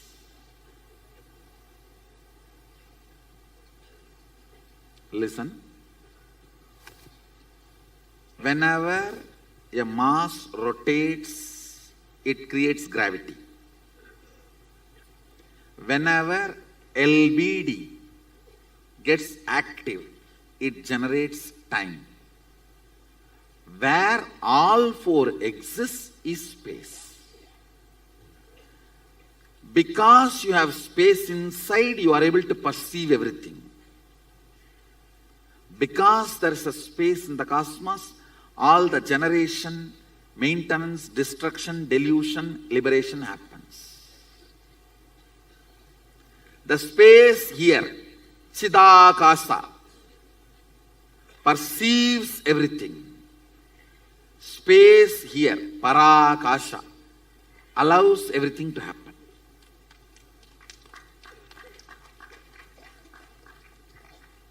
Little more. Little more.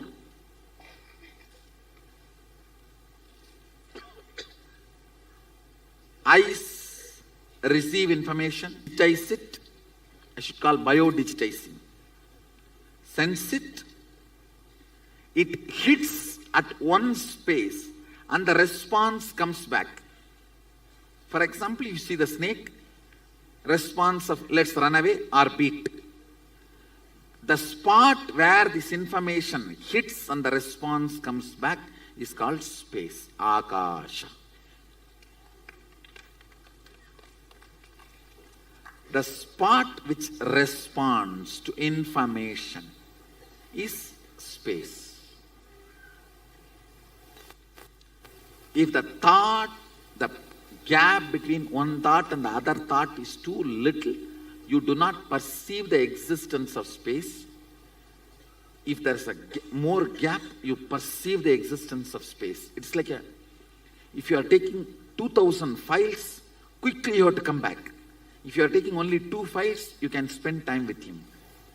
Ability to spend time with him is called luxury, Lakshmi.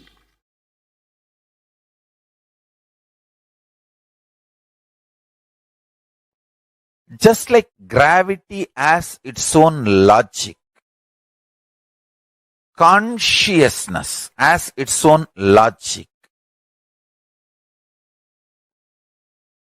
Brahmanda, cosmos, is Pindanda, the body you are carrying.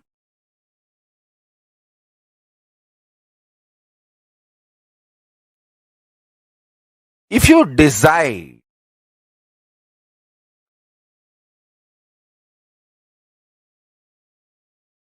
we all need to know decisions are not a logical thought current. It is Sankhya, multi-dimensional logical force.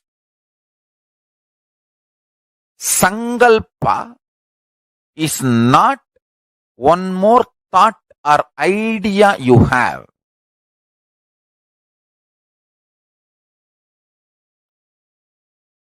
Listen carefully. Conscious visualization is impacting your inner and outer reality in multi-dimensional way. Conscious visualization is the Sankhya, multi-dimensional logic, way, I will repeat, listen. Conscious visualization, Satya Sankalpa, is the way you can impact your inner and outer reality drastically.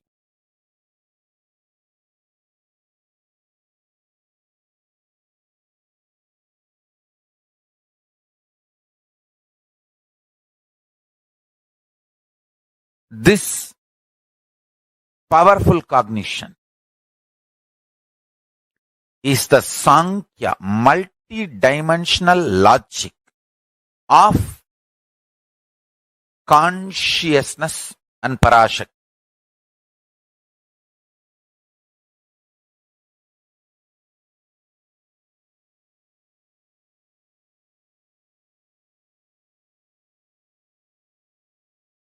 We all underestimate the power of conscious visualization.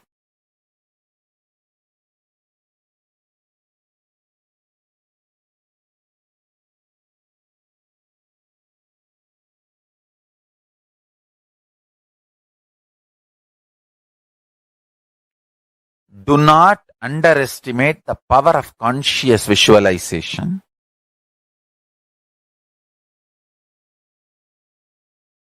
Because conscious visualization directly impacts the space, Akasa Tattva. Akasha Tattva is powerful enough to manifest what you want in your life.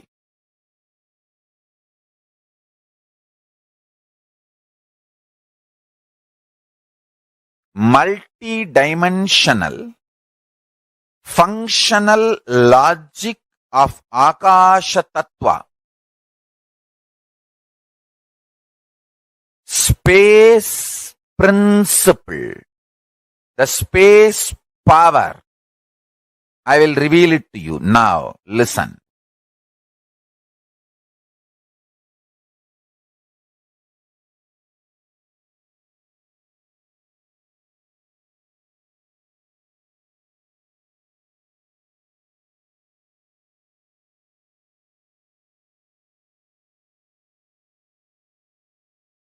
What I am revealing now will become reality to all the beings who declare their integrity to me. Listen.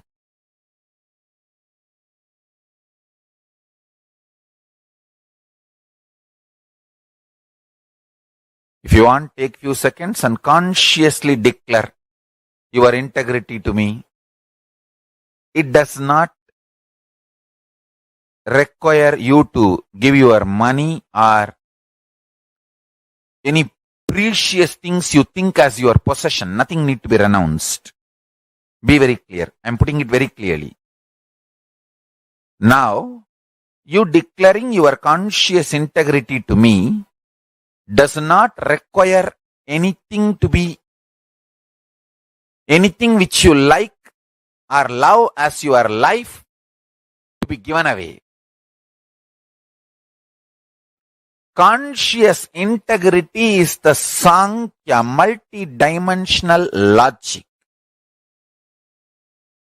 methodology through which you connect your spiritual umbilical cord connection to me. Connects whatever Paramashiva has revealed to me, I can share that to you. You can receive that to you into your system. Hinduism is all about Guru-disciple tradition, Guru-Sishya Sampradaya. All the great things are revealed through the Guru-Sishya Sampradaya to the world. I tell you,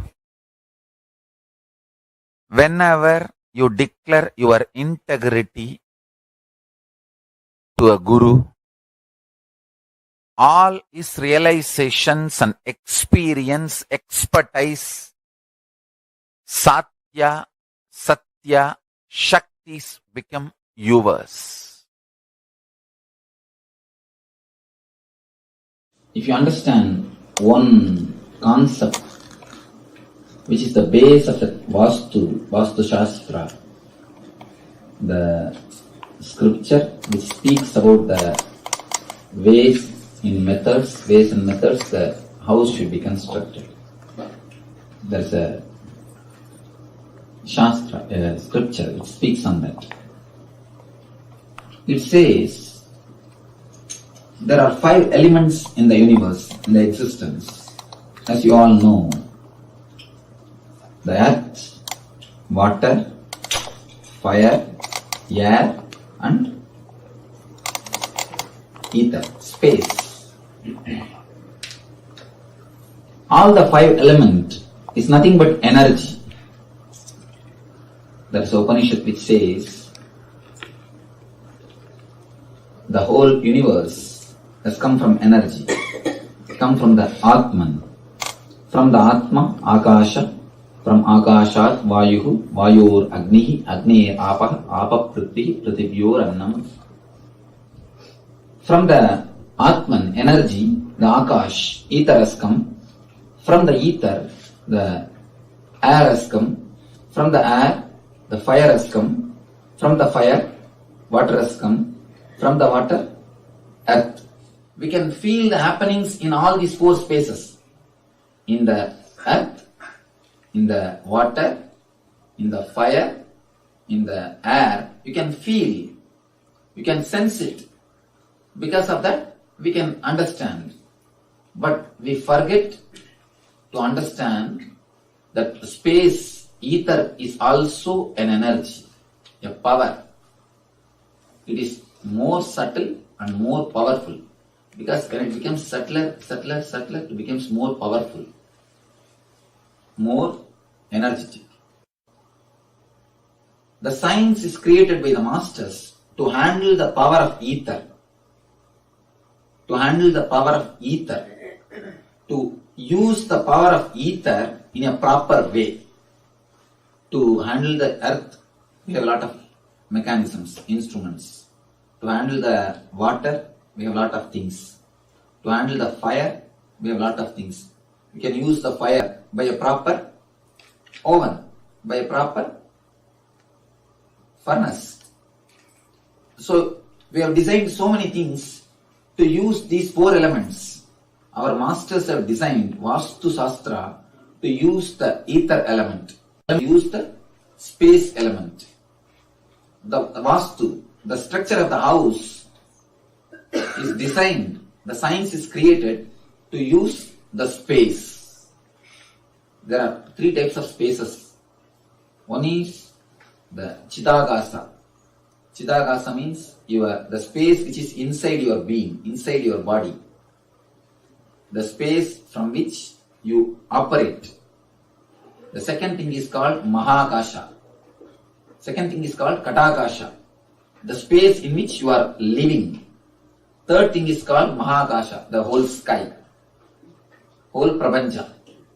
The Akash, which is inside your body, is called Chidagasa.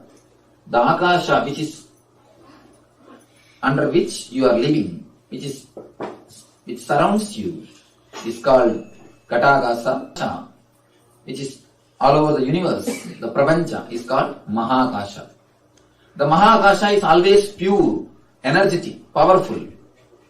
But the Ghatagasa gets imbued by your thoughts. The Ghatagasa has got the capacity to be energized or to lose its energy by your thoughts. It acts more or less like a alive being. Never think your house is a matter. Your house is an energy. It's an expression of, if the earth is formed in one shape, that creates a different purpose, that creates a different effect. If it is formed in other shape, that's used for a different purpose and that gives a different result. The same way, the ether can be handled. It can be used in a different forms and in different shapes. The technique to use the ether at its best is what is called Vastu Shastra. Technique to use the ether energy to its maximum level, that formula is only called as Vastu Shastra.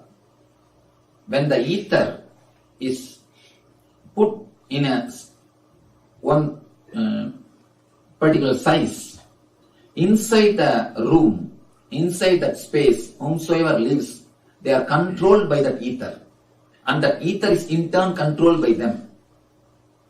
Their thoughts affect the ether, and the ether affects their thoughts. For example, if you go out and sit in the open sky, by your own feeling, you can understand your being feels expanded. That is why we always love to go and sit outside for relaxation. We always try to go outside and sit. You feel something, your personality is expanding. You are becoming a little more bigger, or your boundary is getting expanded. When you enter in a house where only the 8 feet is the roof level, or the 9 feet is roof level, your head is not hitting. Even then, you feel like being, compressed or shrinking. Your mind does not feel free, or your thoughts are not flowing. The shape in which you are living, the space in which you are living, plays a major role on your mind and thoughts. And the same way, your thoughts play major role on the space on which you are living. House is not the place where you live. House is how you live. It is the extension of your personality. It is the extension of your being. The one more thing you need to understand, in the Vastu there is a sutra which says, and which is proved in modern day, which says, including the rocks and plants and the trees or the furnitures, including all these things, everything responds to your thought.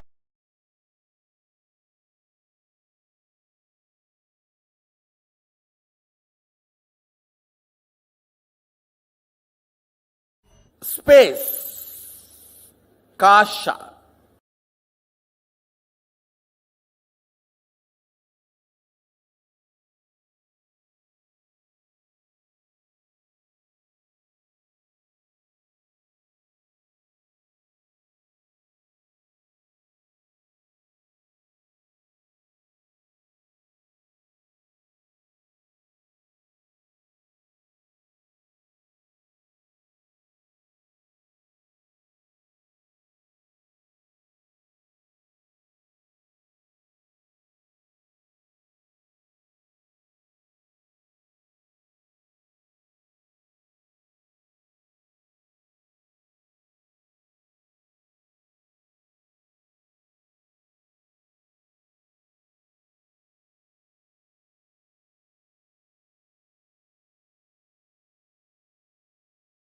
Back to the space of listening.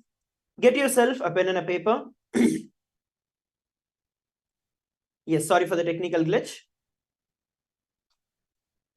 Sorry for the technical glitch. I hope that each and every one of you are able to hear. I hope every one of you are able to hear me. Okay, that's wonderful. Yes. So now we'll listen from Swamiji about how we can manifest the reality in the Chitakasha. When we are having the space around us as Katakasha, just empty space, it's only going to roll out as more and more conflicts, more and more problems that is going to exist. But every word that you utter to yourself and every word that you utter outside, that creates a direct impact on the space outside and the space inside you. So when the space inside changes, naturally the space outside also changes. So now we're going to be entering into an internalization exercise. I request all the participants who are sitting with us from around the world on Facebook, YouTube, Nithyananda TV, and various other social media platforms. Please take a few minutes, get yourself a pen and a paper. We are doing an internalization exercise where we are going to understand to see what are the truths we are experiencing in our life. What are the truths that we can receive to prepare ourselves for the Saptatandava Bhava, Paramashiva's Darshan of Saptatandava Murthy. So now let us enter into the internalization exercise.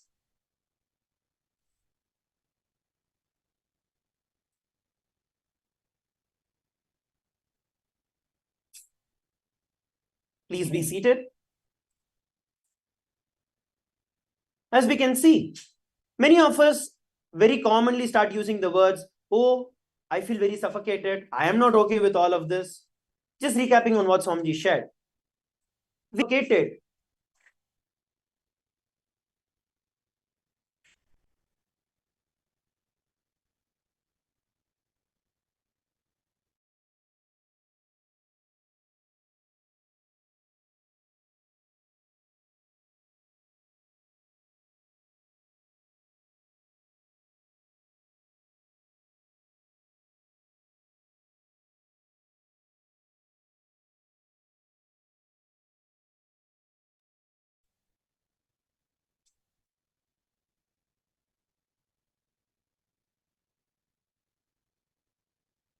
Sorry for the technical glitch.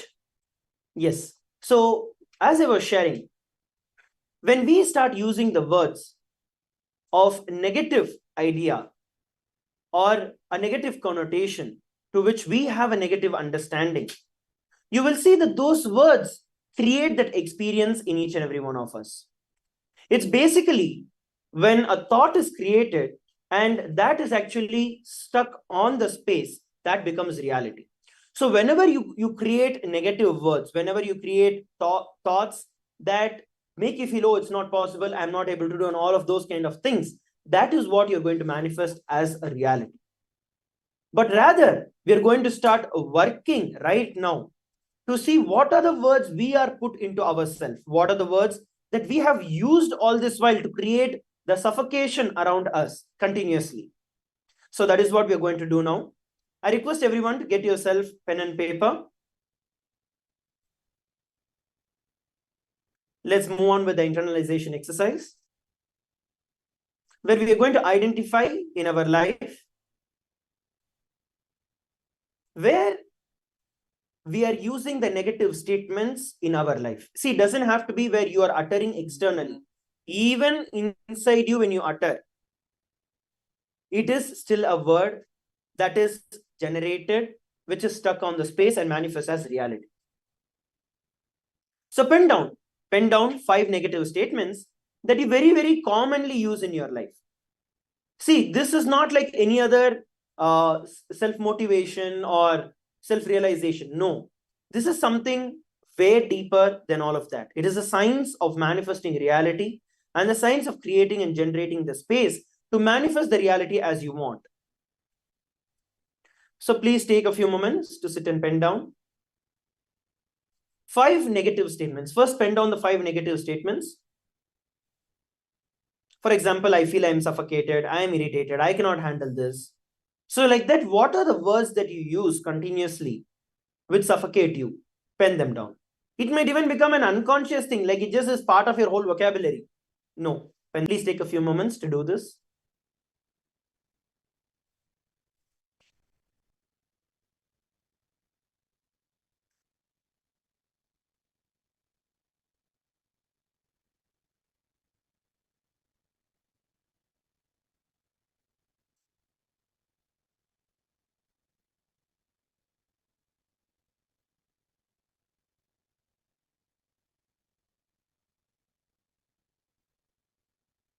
It's actually very simple. Immediately it just comes to our head because we are using it constantly. You can also put it down as comments in the different things, in the different media platforms, social media platforms where each of you are viewing this live. You can also put your comments where we can read out and I can share with each and every one of you about it as well.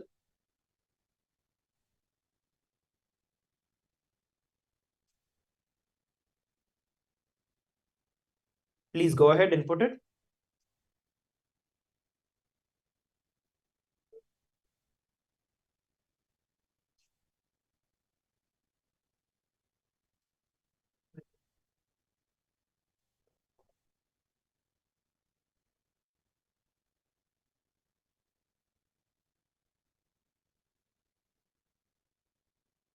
While you're also penning this down, you can also pen down the 5 statements that you continuously use, probably many times when you feel success in your life, when you see that, yes, I'm able to do it.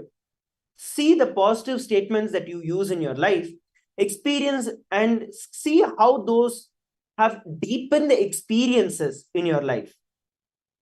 For example, when you continuously utter, I feel very peaceful after doing puja, you'll actually see that it strengthens the effect of you doing puja and you actually feeling more and more peaceful.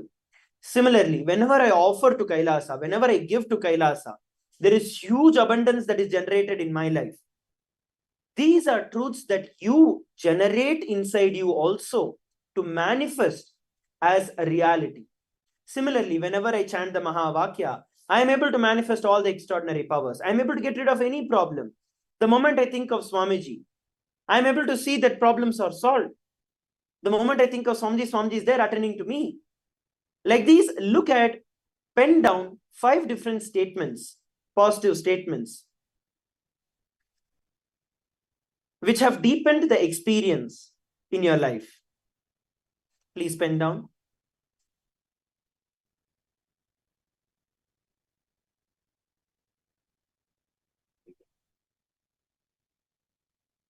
Please take a few minutes and pen down.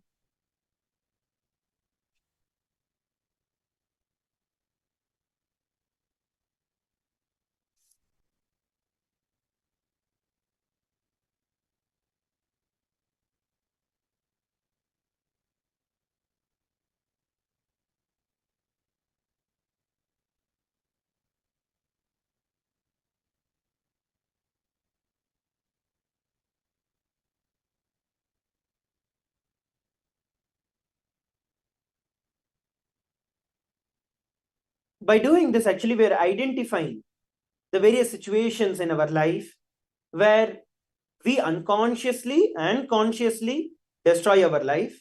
And at the same time, we are also identifying the situations where we unconsciously and also consciously at many times build it in our life. Just by identifying this difference, you will see that you will start empowering it. You will start experiencing it. Even now, so many of you are connected. So many devotees have joined.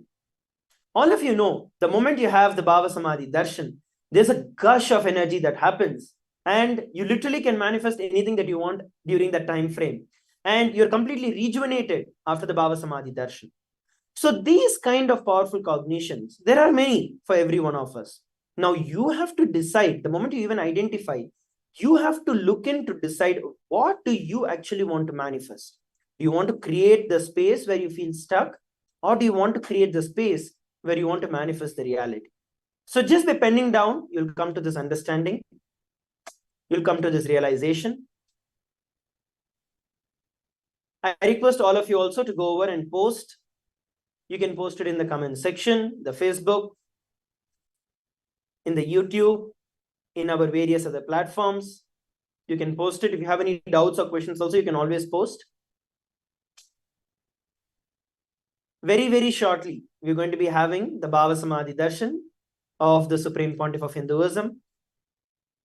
So I request all the participants who are sitting viewing this live from everywhere, let's prepare ourselves mentally and physically by doing the process and by being part of the entire preparatory program. See, the entire preparation actually helps you with receiving the darshan completely. So go over and participate in everything intensely, do everything intensely, which will help you with manifesting the powers of Paramashiva and experiencing the completeness of the Bhava Samadhi Darshan. So now it is time where we move towards the next segment of the preparation. We're going to be joining back after a very short break. I still request those of you who still haven't finished, please take your time, go over and pen down 5 of these situations and just reflect on it. There's nothing special that you're going to be doing. You're just going to reflect on it. So let us now move on to the next session after a short break. Please stay tuned. Thank you. Nithyananda.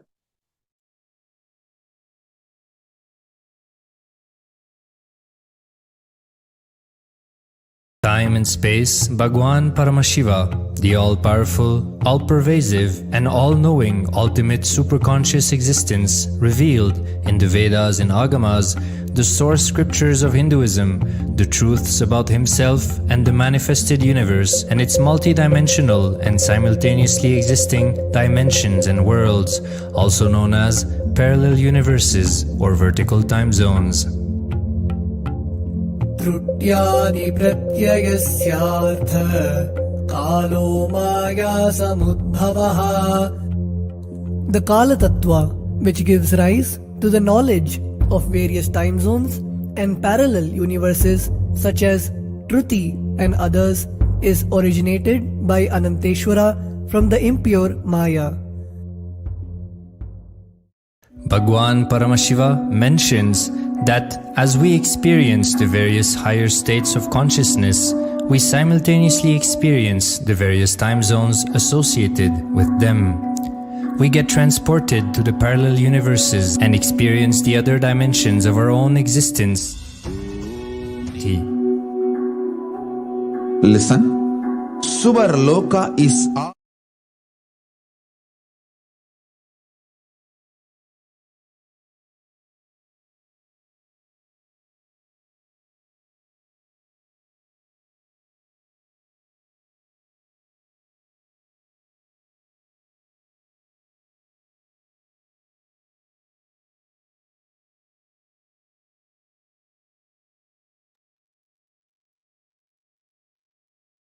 नित्यानन्दं परमसुखदं केवलं ज्ञानमूर्तिं द्वन्द्वातीतं गगनसदृशं तत्त्वमस्यादिलक्ष्यम् एकं नित्यं विमलमचलं सर्वधी साक्षिभूतं भावातीतं त्रिगुणरहितं सद्गुरुं तं Namami.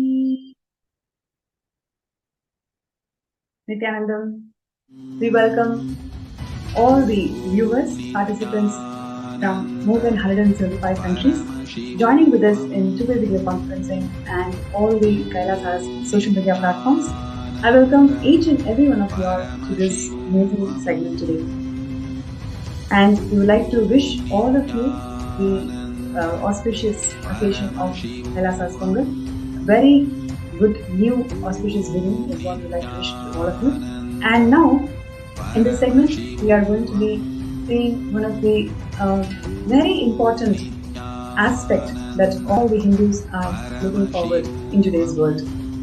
And in today's world, if you take any part of the world, there is so much of suffering in terms of, though there is advanced technology available, is the technology really meeting the demands of the people in terms of health, in terms of well-being, in terms of mental peace? Is it really catering the needs of the people today? Answer is no.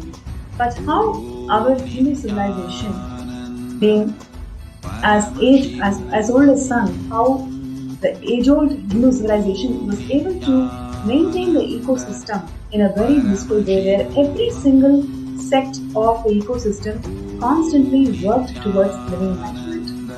It is because of the structure, the ecclesiastical structure, that held the ecosystems together, which is responsible for this well-being of the people. In today's segment, we are going to learn some of the very interesting facts and ideas about how the Hindu kingdoms functioned in the past.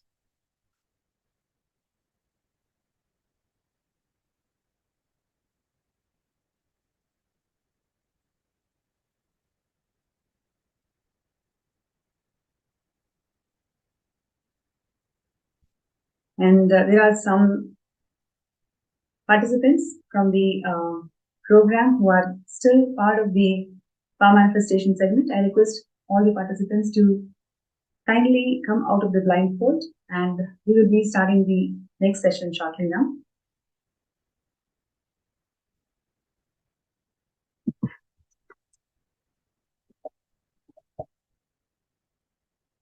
Yes.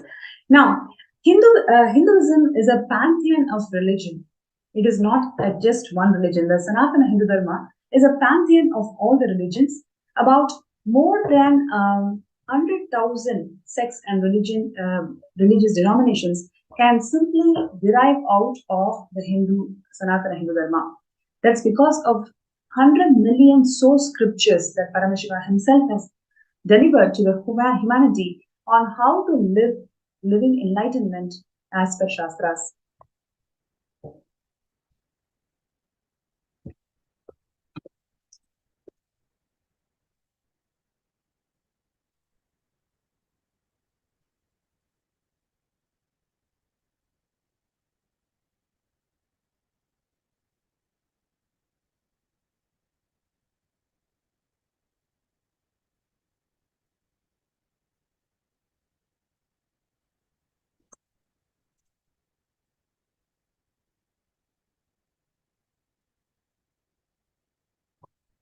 There are 56 Hindu nations and kingdoms that constituted the Sanatana Hindu Dharma in the ancient times. And Lord Paramashiva, Bhagavan Paramashiva, presides as the head of the state in three forms. How? That is, number one, through scriptures, Vedas and Agamas. And number two is through deities, presiding deities, Archavatara. And number three, Nijavatara, which is the enlightened incarnations of Paramashiva. The Rajaguru or the Raja Rishis in themselves preside over these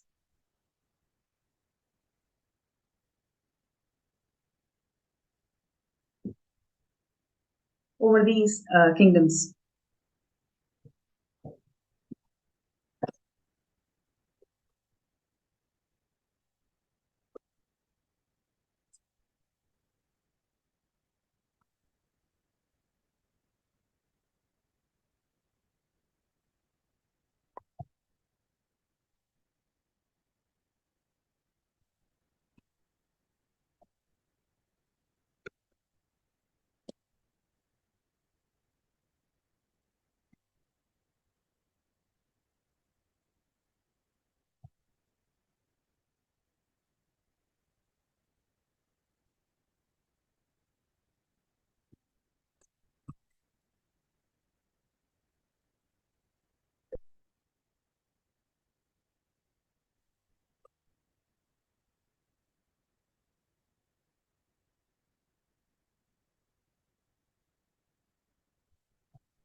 Now, the Raja Gurus were considered the living embodiment of Paramashiva, which is something that all the Hindus must reflect today, because what we learn from the pseudo anti-Hindu media or what we learn in the Macaulay written textbooks is something completely different.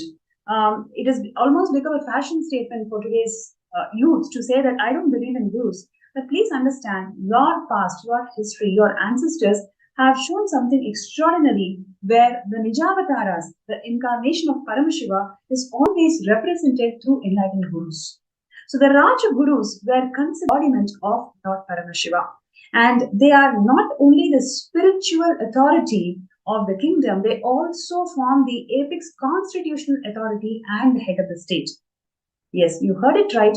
The Gurus, the Raja Gurus, formed the apex constitutional authority and they were considered as the head of the state. They, in fact, they were also addressed as Jagat Guru Mahasanidhanam or Guru Mahasanidhanam. And the Guru Mahasanidhanam is, can be translated as the Supreme Pontiff of Hinduism. So the Supreme Pontiff of Hinduism, these Raja Gurus, not only held the entire Hindu kingdoms spiritually, empowering the people to live the signs of living enlightenment, they are also considered as the head of the state and they are the apex constitutional authority. So the Hindu reverence and they occupy a very responsible position in the entire kingdom, both spiritually as well as politically. And Swamiji, the Supreme Pontiff of Hinduism, Bhagavan Nithyananda Paramashivam, is officially recognized as the Jagat Guru Mahasanidhanam of 21 kingdoms.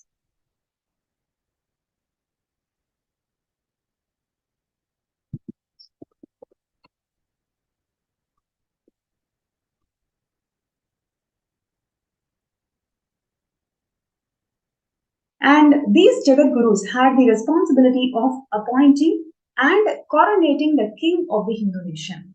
This is something, once again, a very interesting fact to many of you because you might not have cognized the role and the